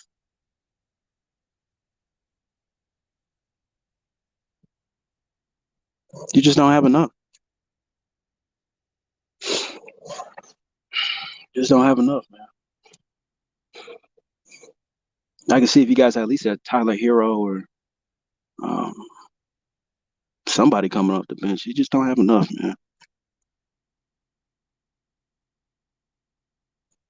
But that Lakers series is going to be interesting. That Lakers Nuggets series is going to be interesting. Um, I honestly thought the Lakers were going to come back, and they just LeBron had too many turnovers towards the end of the game, taking bad shots. It's just the way the Nuggets were playing. If they continue to play like that, nobody's going to beat them. Not even my Celtics.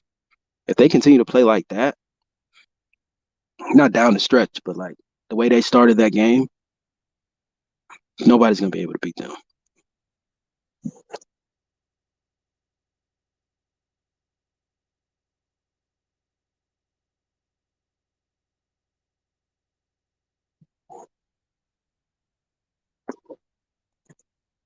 Let's see. Let me read the comments here.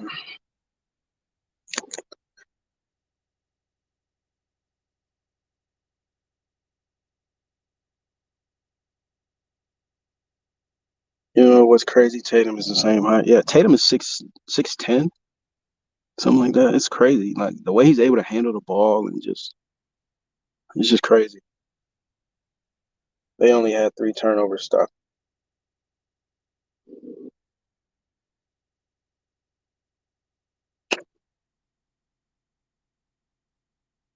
Dude, your name is David. My brother David never felt defeated going against Goliath. That's hilarious. You guys are funny, man. How many people expected the Heat to beat the Bucks? To be honest with you, when Giannis went out, I did expect the Heat to beat the Bucks. I'm gonna be honest with you, because Giannis is an MVP, and when you take an MVP off a team, it does to that team. It makes it that much harder. Everybody has to be on their P's and Q's, right?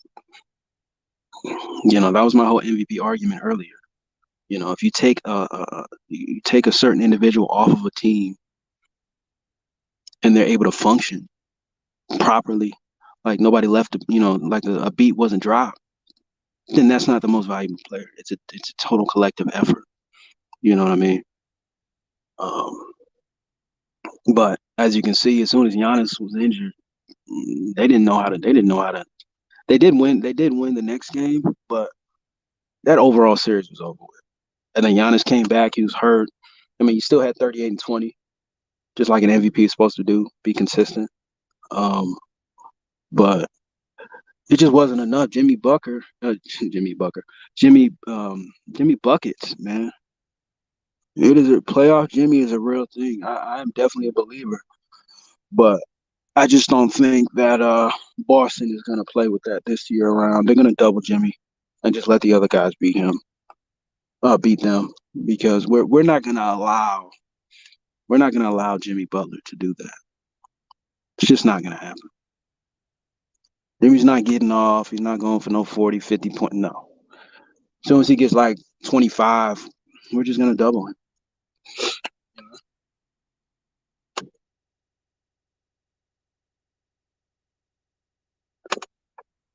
TJ Cox, man, you need to be drug tested.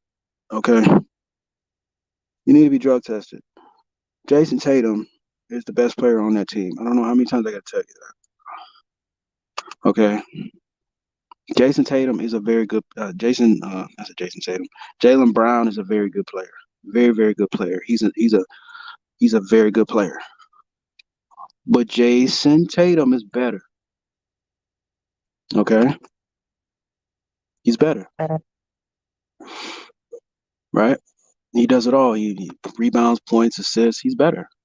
Now, last year it was debatable. Last year you could have said 1A or 1B, but this year he has stepped it up. He's kind of separated himself a little bit, just with his performances lately. I mean, 16 points in the fourth quarter, 51 points in a game 7, which is the most ever in a game. I mean, what more evidence do you need? And no disrespect, but Jaylen Brown's not doing that. Now, is Jaylen Brown a dog? Absolutely. Is Jaylen Brown as somebody to be respected? Absolutely.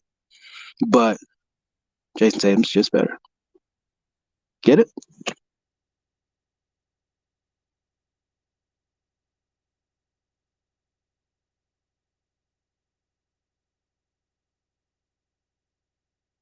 So, Jason, T.Y. Cox, stop it. The Bucks were leading games 4 and 5 by double digits, and Giannis was playing.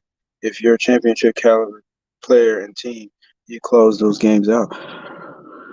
Well, I think we would all understand that the Bucks this year you got to understand, Giannis, he just didn't have a good series, man. Even when he did play, I know he had 38 points, but he just wasn't their year, man. That's what you got to say about that situation. Just wasn't their year. Just wasn't their year.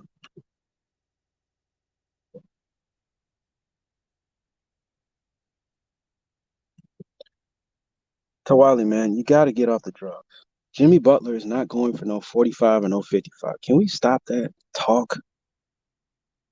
Can we stop that? He's not going for 45 or no 55. It's not happening. Cut it out.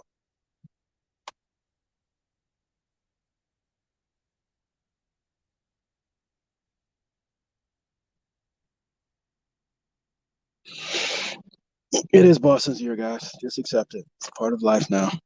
It's Boston's year, man.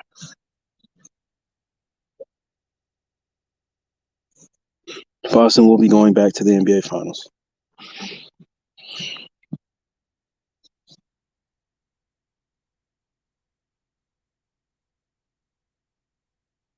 Thank you, Will W. Thank you. Heat fans are delusional. Delusional. If you think you guys are beating the Boston Celtics, it's not going to happen. You guys had a great year. Great, like my boy Will said, great Cinderella story. But it's over. It's over. Jimmy Butler will come back to earth. He came back to earth in the Knicks series. He wasn't averaging 40 points. He was averaging right under. I don't even think he had a 30-point game.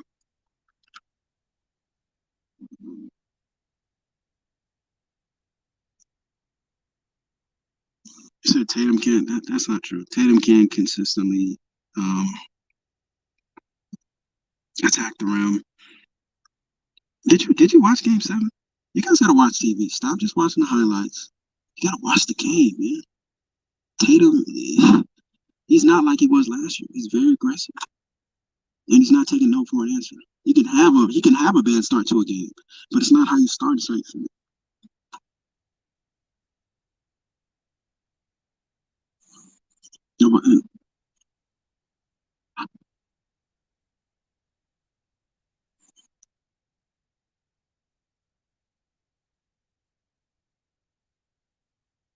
Was Boston a threat before the Philly series? Boston has always been a threat. Boston is one of the best teams in the league. What are we talking about? Boston has always been a threat, right? Boston is always that team that nobody wants to play. You know why? Because they're that good. almost damn near every year, right?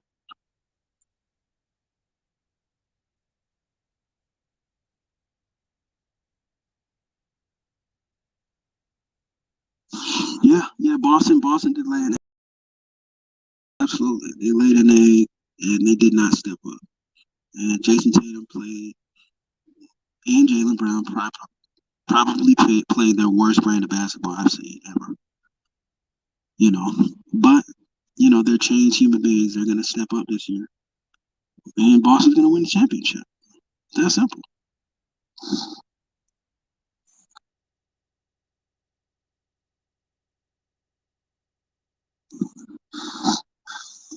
Yeah, don't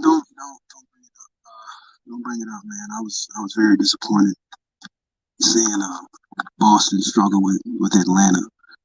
I mean, it was ridiculous. I mean, that's the only issue I have with Boston. Sometimes they get too cocky and they don't finish their meal. You know, they don't finish their dinner on time. They just want to you know what I mean. But they took care of business. You know, just like we're gonna take care of Miami in 5, maximum 6. But that's as far as I can go.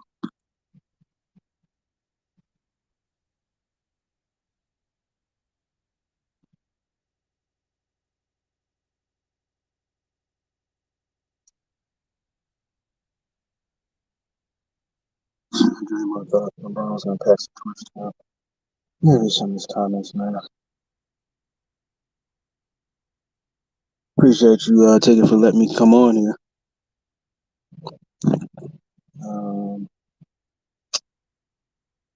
Let's see. How do we know that Harden didn't throw Game 7? We don't know that. We're just assuming that he did based on his play. Let's see. How do you feel about Wemby? I think Wemby is in a good situation. I think Wemby is gonna Wembenyama. If he gets drafted, he's gonna get drafted to the Spurs. But he's in a good situation. Pavlovich, he's a disciplined coach. He preaches discipline, focus, hard work. He's not gonna let you just go ahead and just take plays off. So I think he's in a good structured environment. I think he's going to be great for that number 1 pick, and hopefully he does something there because he's around a great legacy of power forwards. So hopefully he does make some noise. Let's see. Jaylen Brown or Harden. Can we stop it? Can we stop disrespecting Jaylen Brown? And we talking about overall body of work. Well, yeah, James Harden. But if we're talking about like right now, even though James Harden didn't put up 45 and I think he put up another 40, I'm taking Jaylen Brown, man. Guy plays defense. Number 1, and he can score as well. He's a 3-level scorer. So overall career, I mean, it's James Harden, but that was kind of a silly question.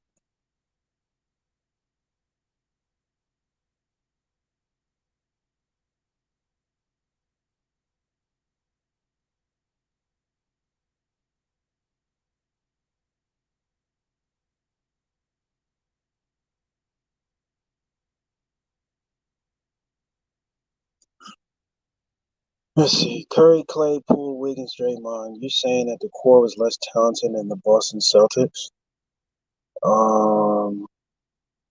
As far as talent, so the Boston Celtics have last year it's a totally different roster, but as far as talent, the Warriors have more talent. We're talking about talent. Warriors have more talent. They got Steph, Clay, Poole. That's 3 guys. As far as talent. And the Celtics have 2 guys. Yeah, the Warriors are more talented. Yes, absolutely. And they've been there. They're champions, right? They're champions. They've been there and done that. Boston, last year they're babies, man. They had no clue what was going. Even though I felt like they could have won that series, they just had too many damn turnovers. But Warriors are a proven commodity, man. They know what they're doing. They have championship swagger. It's kind of tough playing a team like that. But I was very disappointed in my Celtics last week. All right. Yeah, 10 more minutes, man.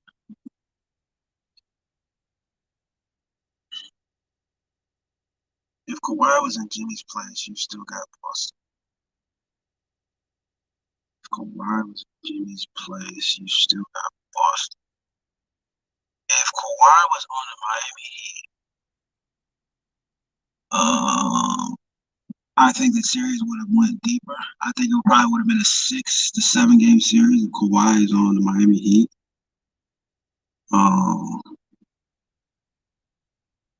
I don't know. Actually, that's a good question. That's a really good question. I would say 6. I would say 6. And the reason I'm saying that is because Kawhi is a champion. He knows what it takes to be a champion. He knows what it takes. So I'm just off the strength of what Kawhi has done in his career, I would give him the respect to say he's 6 or 7, but I still would say Boston. Wax that ass. All right,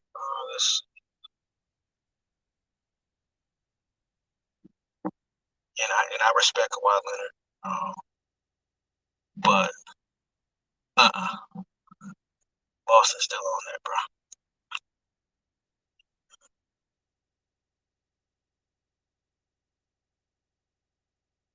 Will Damian Tatum is only 25. MJ didn't win his first chip until 20th.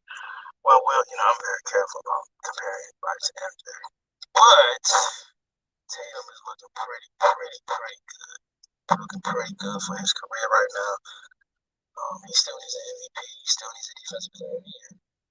And he needs to get some of them things, but Tatum is just, he's had a pretty nice career. He's only 25, 24, 25.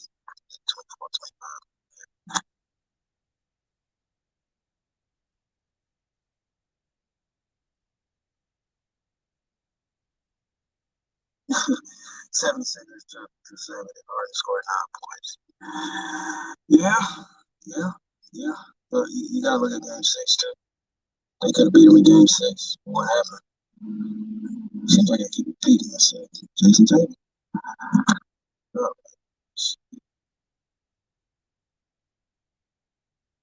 Question: how do Boston deal with LA and the Nuggets or the Big? And that is a very legitimate question. Said that 1,200. That's a really legitimate question. If we play the Nuggets, that's going to be a very difficult series. Handling all those bigs coming in and out, DeAndre Jordan, obviously Jokic. That's going to be a problem. But Boston does have bigs as well. Obviously a little bit older.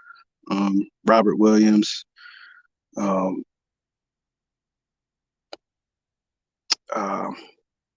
They're probably just gonna run their main guys, but that's gonna cause some problems. That's probably the worst matchup for us if we play the Nuggets. That's probably the worst matchup. You got Bruce Brown coming off the bench with his bundle of energy. That's gonna be a problem for us. I'm not gonna lie to you. The Nuggets seem to have probably the worst matchup for us. Because they can throw so many bodies at us. So they got size out the wazoo. So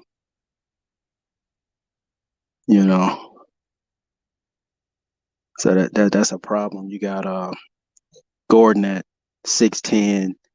You got what's the other dude? The light skinned cat, 6'10".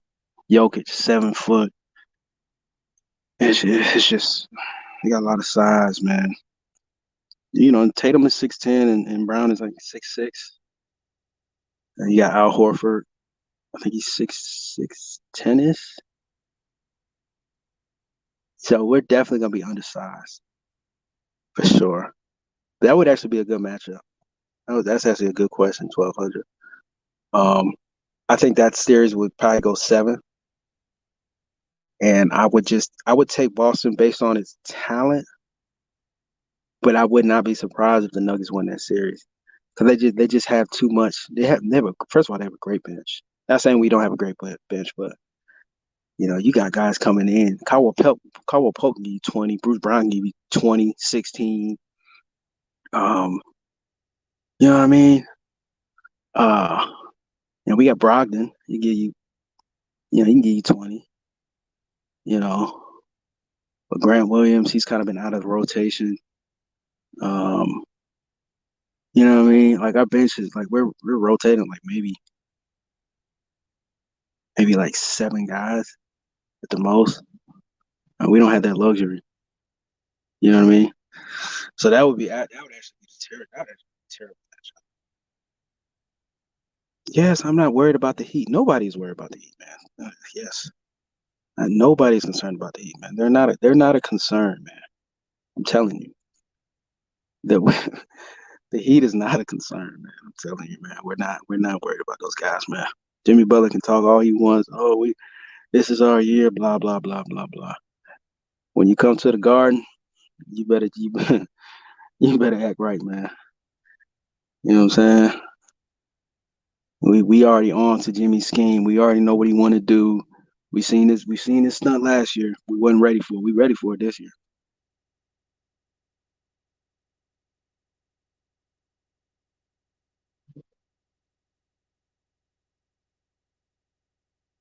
Well, they actually have Tatum listed at 6'10", but he's like 6'9" I think.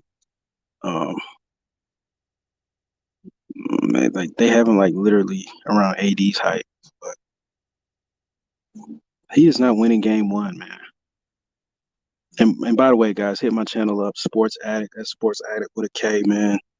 You guys can hit me up once the Celtics win game. Game 1. You know what I'm saying? You guys can send me, some words of encouragement all the way to the finals, man.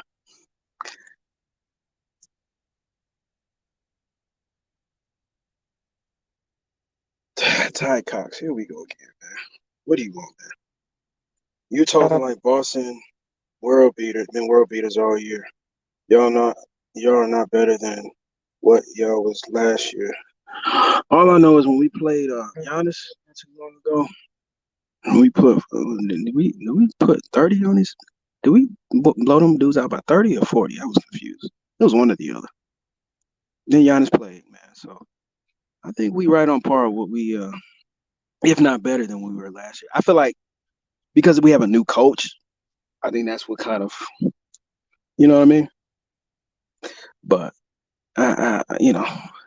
Boston, we not worried about no Miami Heat, bro. Only team we worry about right now is probably Denver. That's about it. And once we figure them out, they're going to be over as well. But yeah, like and subscribe, guys. If you guys want to get at me, Sports Addict with a K. You know what I'm saying? You can do that. Got 5 minutes left, man.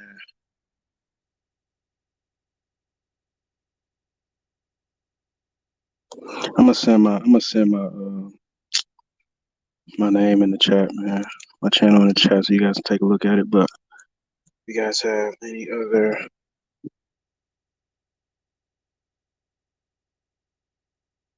exactly, Will W. If they had Tyler Hero, then I'd be a little bit more concerned because now you got 2 guys that can score.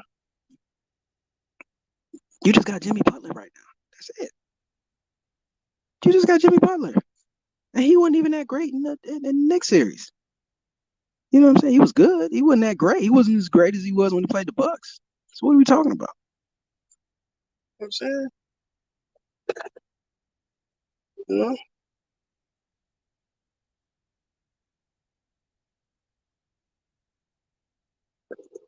I gotta cut this stuff out, man.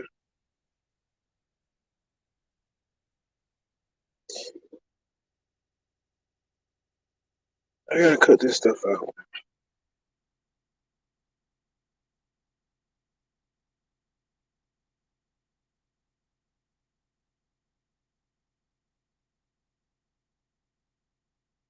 Tatum is 6'10" if you watch the Heat. I don't know why y'all talking about this man height. Just told y'all how tall he is.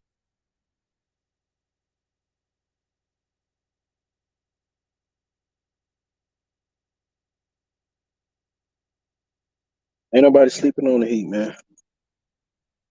Wow factor. Nobody's sleeping on the Heat. We're well aware of what the Heat can bring. We're well aware of what they're capable of, man. We're well aware of it. That's why we telling y'all. We're not finna play with them.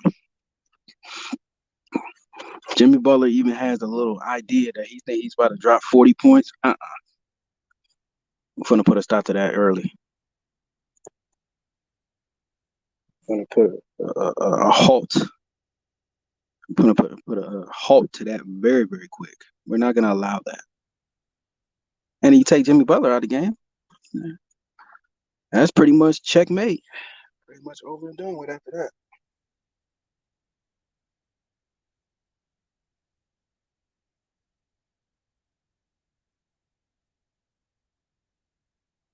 I mean, we'll get walked down. Exactly. If you, well, I wouldn't say the East is trash, but if Miami makes it to the NBA Finals, they getting their ass whooped by either the Lakers or the Nuggets. So it wouldn't even make any sense logically. It wouldn't even make any logical sense for them to even go up there. For what? You know, y'all don't stand a chance no ways. Y'all not better than the Nuggets. Y'all not better than the Lakers. So, you know what I'm saying? Just go ahead and take this L to Boston. You know, y'all had a great year. Y'all overachieved because nobody expected y'all to beat Milwaukee. Nobody expected y'all to be in the second round. Y'all beat the Knicks. Y'all had an outstanding year. But this is where it ends.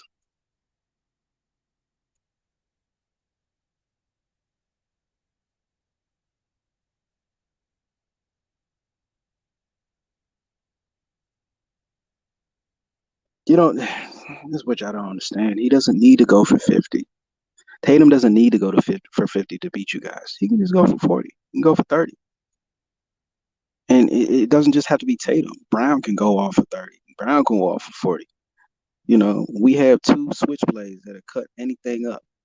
If you even think about any funny business, man, we can mess up. We can mess up the whole situation. You know what I mean? So that's what I'm saying. You know, if y'all had two Jimmy Butler,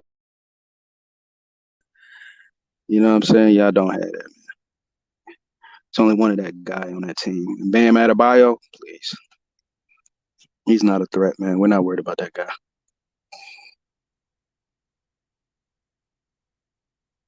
Chad, man. Just it's not gonna happen, bro.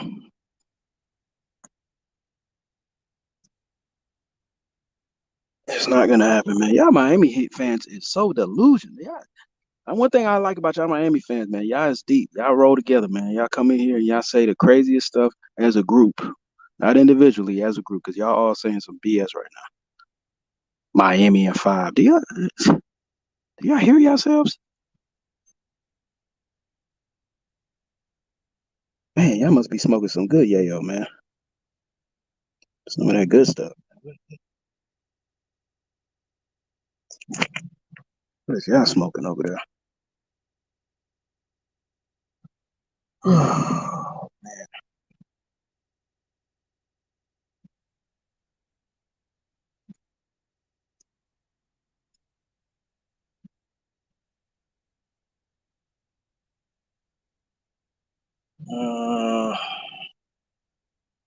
Yeah, y'all still on here running your mouth, man.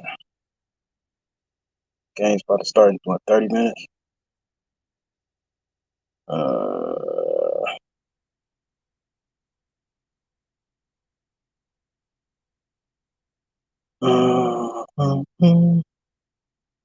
Who I won some money with the Lakers yesterday and the Nuggets.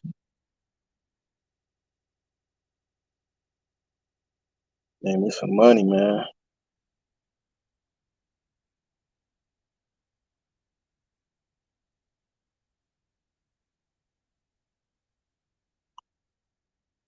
Let's see.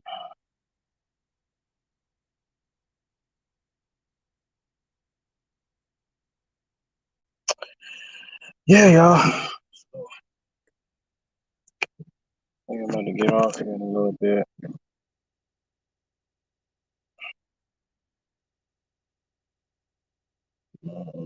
Shit.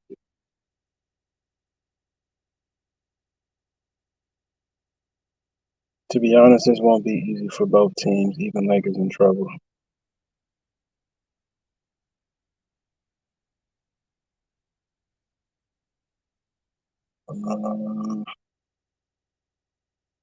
You got Jimmy over Tatum. Jimmy has a good playoff career. Like his playoff stats are ridiculous. I'm not gonna argue with that. I would be a fool to argue with that. His Jimmy's stats are ridiculous in the playoffs. But he's only one man. You know, that's all I'm gonna say about that. He's only one man, and he's starting to cool off. So that's what I'm gonna say about that.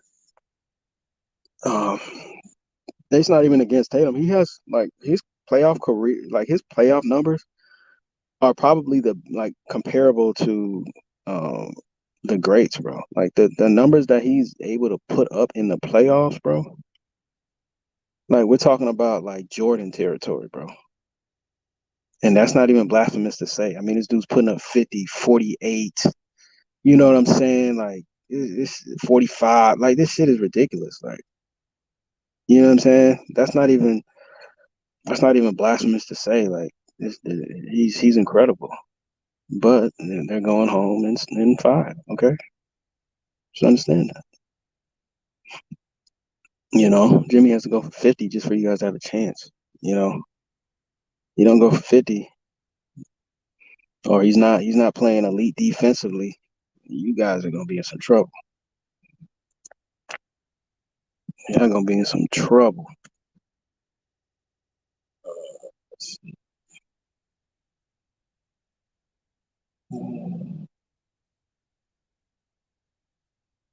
Jimmy's not overrated, bro. Madden, Jimmy's not overrated.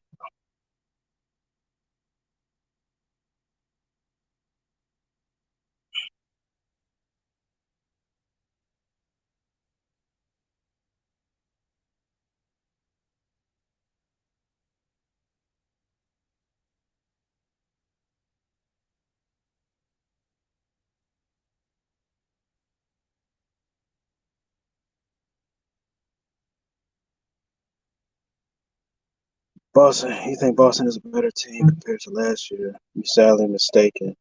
We went 7 games with y'all without. Y'all didn't have Hero, but y'all had what is his fucking name? Victor Oladipo. You know, you had some help. That's the whole logic behind that. You have no help right now. It's Jimmy and friends right now. You guys are in some serious trouble right now going against this team. I think that's what you Miami fans are not understanding. Um, Jimmy is on an island by himself right now. If you want to say that Bam is going to step up and give you 20 and 10 this whole series, hey man, more power to you, bro. But I think we all know that's not that. Bam has been wildly inconsistent. I said consistent. Yeah, he's been consistently wildly inconsistent. Yeah, it'll be a good series, man. No, X, we don't be talking, man. We you know what I'm saying? We just what it is, man. We just look at the body of work, and you know what happened in that series when they played the Lakers when they went to the finals. Jimmy was exhausted. He was doing everything, and eventually, you know, he got tired, and they couldn't keep it. He couldn't keep it up. Eventually, Jimmy Butler is gonna break down, bro. He cannot keep this stuff up. Yeah, y'all hoping on this man to have a Super Saiyan effort every single time. It just doesn't work like that, bro. your team, eventually your role players are going to have to step up, bro. You can't expect Jimmy Butler to go off every single year, bro. It's just not realistic. Just like when, what the fuck is his name? Devin Booker was going for crazy numbers, and he was like scoring 45 points a game in the playoffs, and then all of a sudden, game 6, he goes for 13 points, and it's not considered. You cannot continue to exert that much energy. You know what I mean? It's not gonna happen, bro.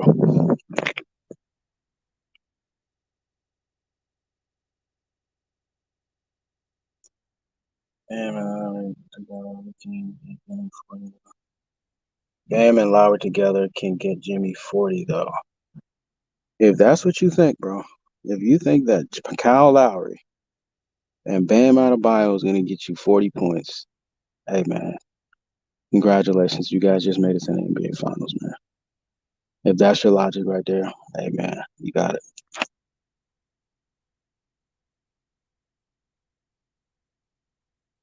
Don't have PJ Tucker. You don't have Victor Oladipo. Two great defensive guys.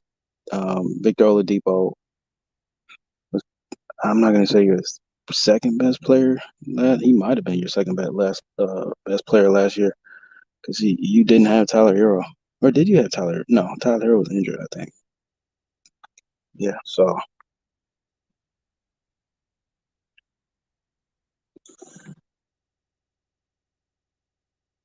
yeah, man.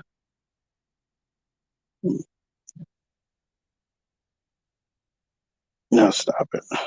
These Heat fans. I'm about to get off with y'all, man. Y'all Heat fans is crazy, bro.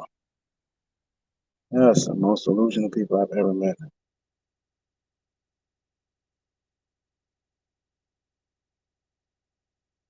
Who the hell is stopping Brogdon? Thank you, Will W. Appreciate that, man. Who is stopping them three, first of all? I think the 76ers would have been the best chance coming out the East, but they always play down to the level of their competition. And in the East, they can't win the conference. Well, they don't play down their competition.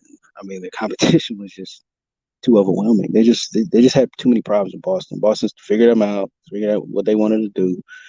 And then when you have an MVP that is getting guarded by the smallest player on the court and doesn't know what to do, instead of bodying him up, he takes a fadeaway jump shot. I mean, come on, man.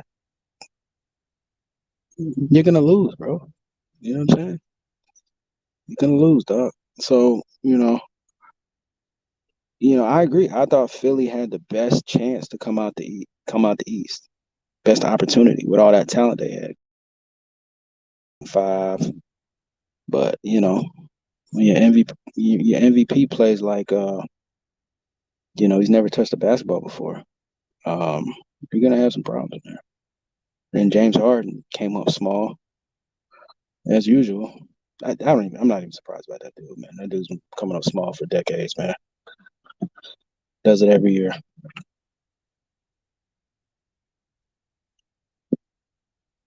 Irv Gotti, man. I agree with that. The only and it's kind of funny you said that, but the only person that can stop Tatum is Tatum himself, literally. He's the only person that can shoot himself out of a game or just have a terrible game himself, because nobody can check him. Period. Nobody can check Jason Tatum. Period. Too big, too fast, too strong. Nobody can check him, bro. When he fucks up, is he gets too happy and he just start breaking breaking shots. He gets too happy. He starts breaking shots instead of going to the paint. But we've cleared that last year. We're not concerned about that. He's a new. He's learned from the error of his ways.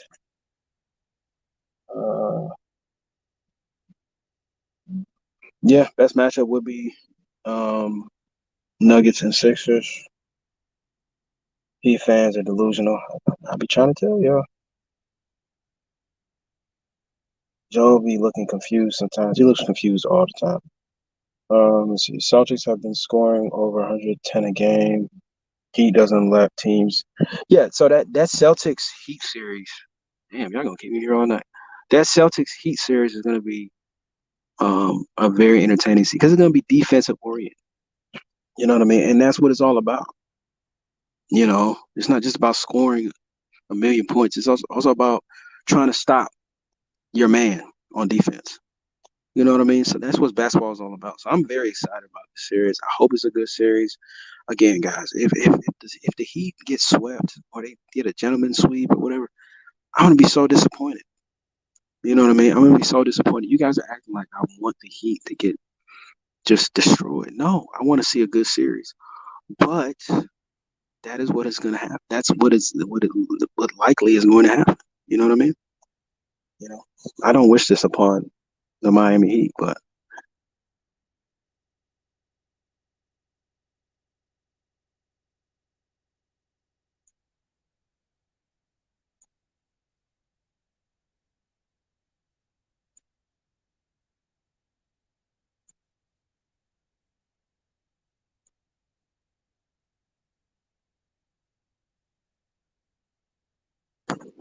oh man.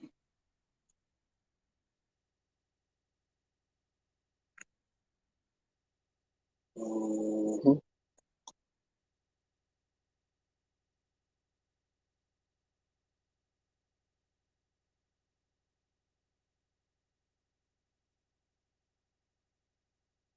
The Hawks are a good team, bro. The Hawks beat Miami, dude. Did we? Did you guys not understand that? Like, did that not happen? Hey, Miami fans, didn't y'all lose to the Hawks? Hello, anybody home? Yeah, I didn't think so. Yeah, y'all lost to the Hawks. So let's not sleep on the Hawks like the Hawks are just completely trash because they beat y'all already. So let's not do that. The Hawks are a decent team. They just have a lot of internal issues with Trey Young and some of those players on that team. And, just having a new coach, have primarily like what towards the 2/3 of the season was over, and then a new coach came in. Like, come on, man. And the Hawks are a good team. You know, Hawks are a good team. They just, they're just not better than Boston.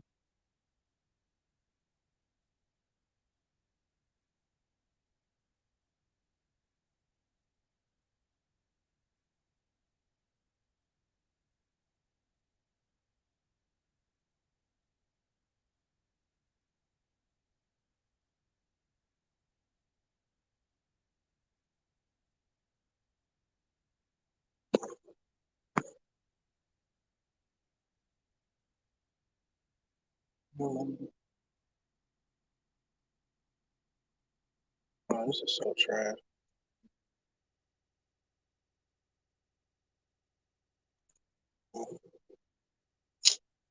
So trash.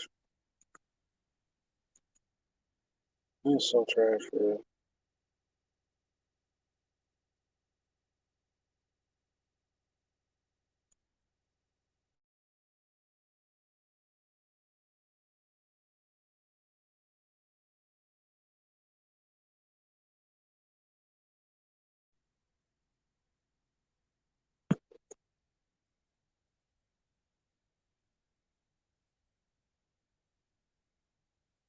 If Miami is a good team, they wouldn't actively avoid teams. That's funny.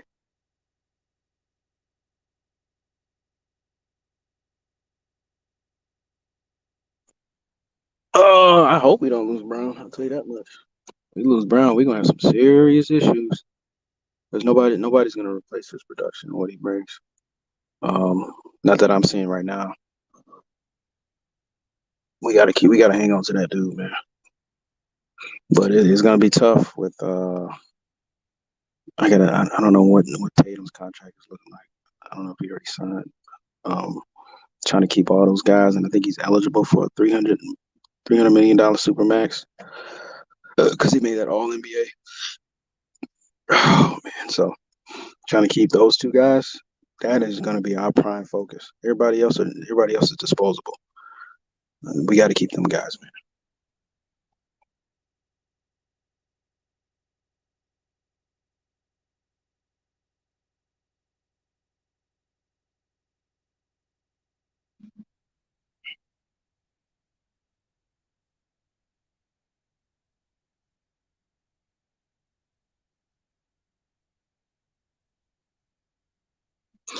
Yeah, Jaylen Brown. Let's keep him in our good graces.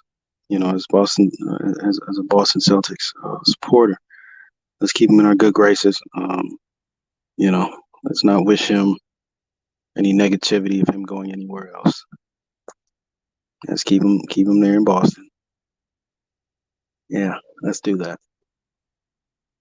And all this crazy talk about him leaving and all this other stuff. Let's not speak that into existence.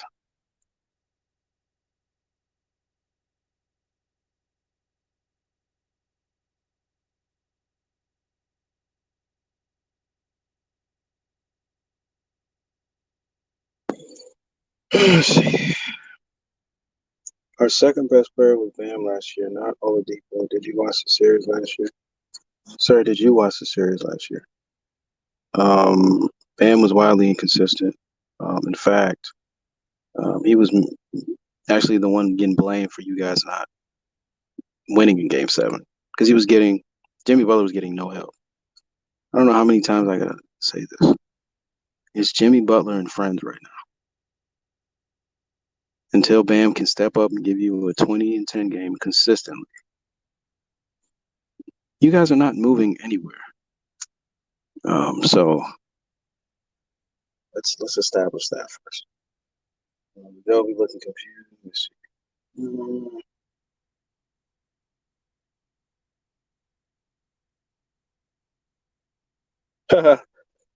You need to send Philly. T.Y. Cox, man, you are funny, bro. You need to send Philly thank you cards for choking that series. No, I just need to blame the MVP. Well, the NBA's MVP. I just need to blame him for his pathetic performance. Let me see. An injured Bucks Graham.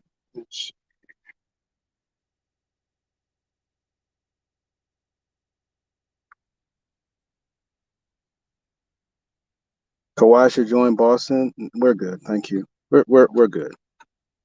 We're good, bro. We're straight, bro.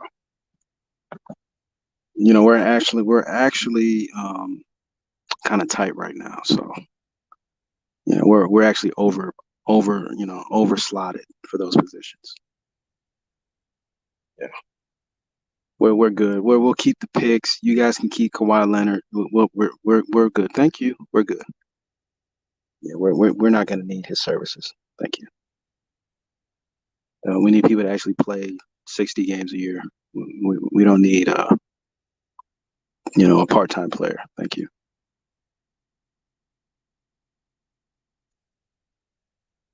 We're not trading Smart. We're not. No. Why would we trade the defensive player, former defensive player of the year? Why would we trade Malcolm Brogdon, who is, did he win 6 Man of the Year? I gotta double check that. That doesn't even make sense for Kawhi Leonard, a guy that picks and chooses when he wants to play playoff games. No, we're good. Thank you. No, thank you.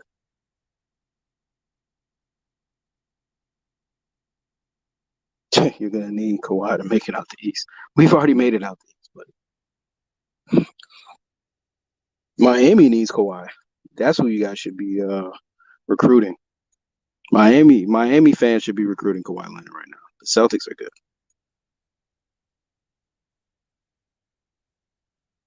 Absolutely, he got torched. He did get torched, man. He got cooked, bro. Just call it what it is. Just call it what it is, man. He got cooked, bro.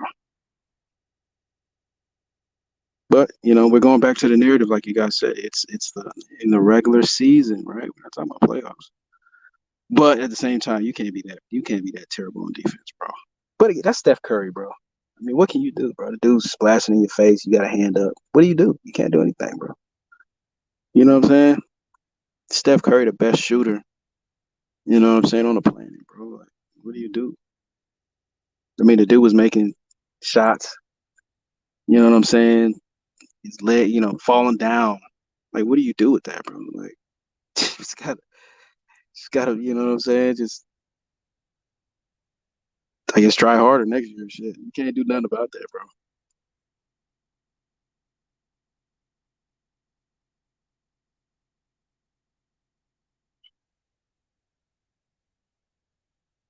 Chad, man, cut the jokes, bro. Cut the jokes, man. Celtics, are, Celtics they're just too much to deal with. Nobody wants to deal with us, bro.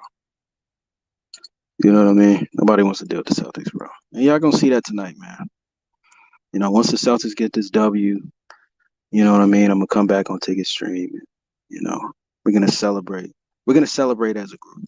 We're all gonna say, even the Miami fans. I'm gonna invite you guys to celebrate this W that we're gonna get today and throughout the whole series, man.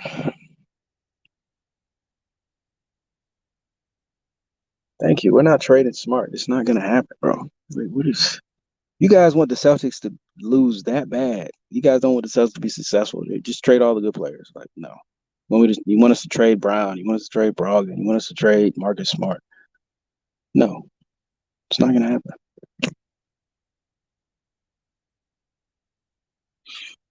Yeah, he does flop. I'm a realistic Celtic fan, man.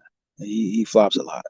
He does flop a lot. Marcus Smart does flop a lot, but he also plays great defense as well. Look, you know what I mean? He plays great defense as well.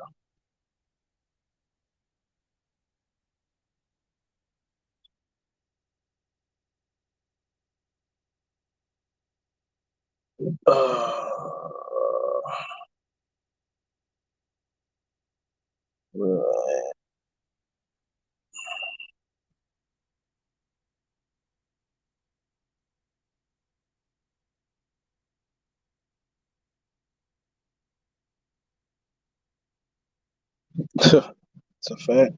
B can't score on Marcus Smart, man. That's that defensive player of the year, bro. You know what I mean? What purpose does Derek White serve? Derek White is actually is a great defender. And he's a guy that can get buckets. But he's been losing minutes lately. Just because he just can't put the ball in the basket, man. That's really what it is. He still brings good toughness and and good defense. And that's what we pride ourselves on as Boston Celtic fans, man. We defense, communication, and scoring. Period.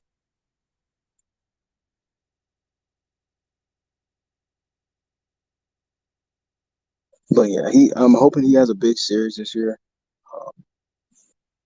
Well, not this year, but this playoff round right here.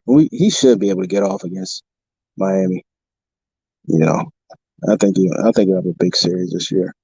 If I was a betting man, would I bet on him? Absolutely not. But I would definitely shoot for.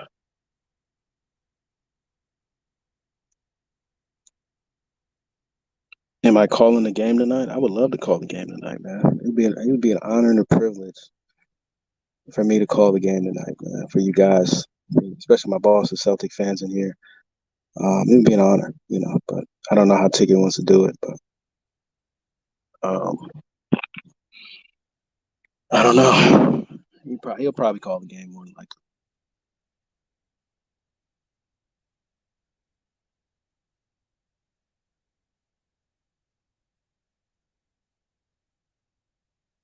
That's what I'm talking about, Dark Stack, man. I'm with you, bro. We gotta unite, man.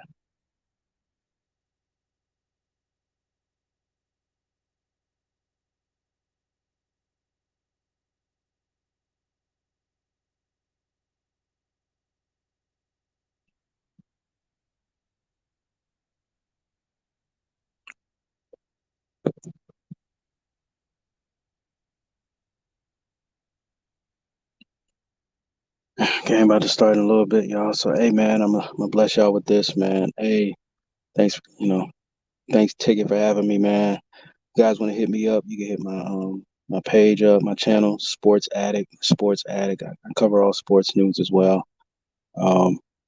Just check me out, guys. I'm gonna leave my information in the chat. Like I said earlier, guys, Boston in 5. Boston in 5. I know you guys don't want to hear it, but I mean, it is what it is, man. Just accept it as a part of life. Boston in 5. Worst comes to worst, Boston will go to 6, but it's probably not going to be necessary. But yeah, man, I'm out. Peace.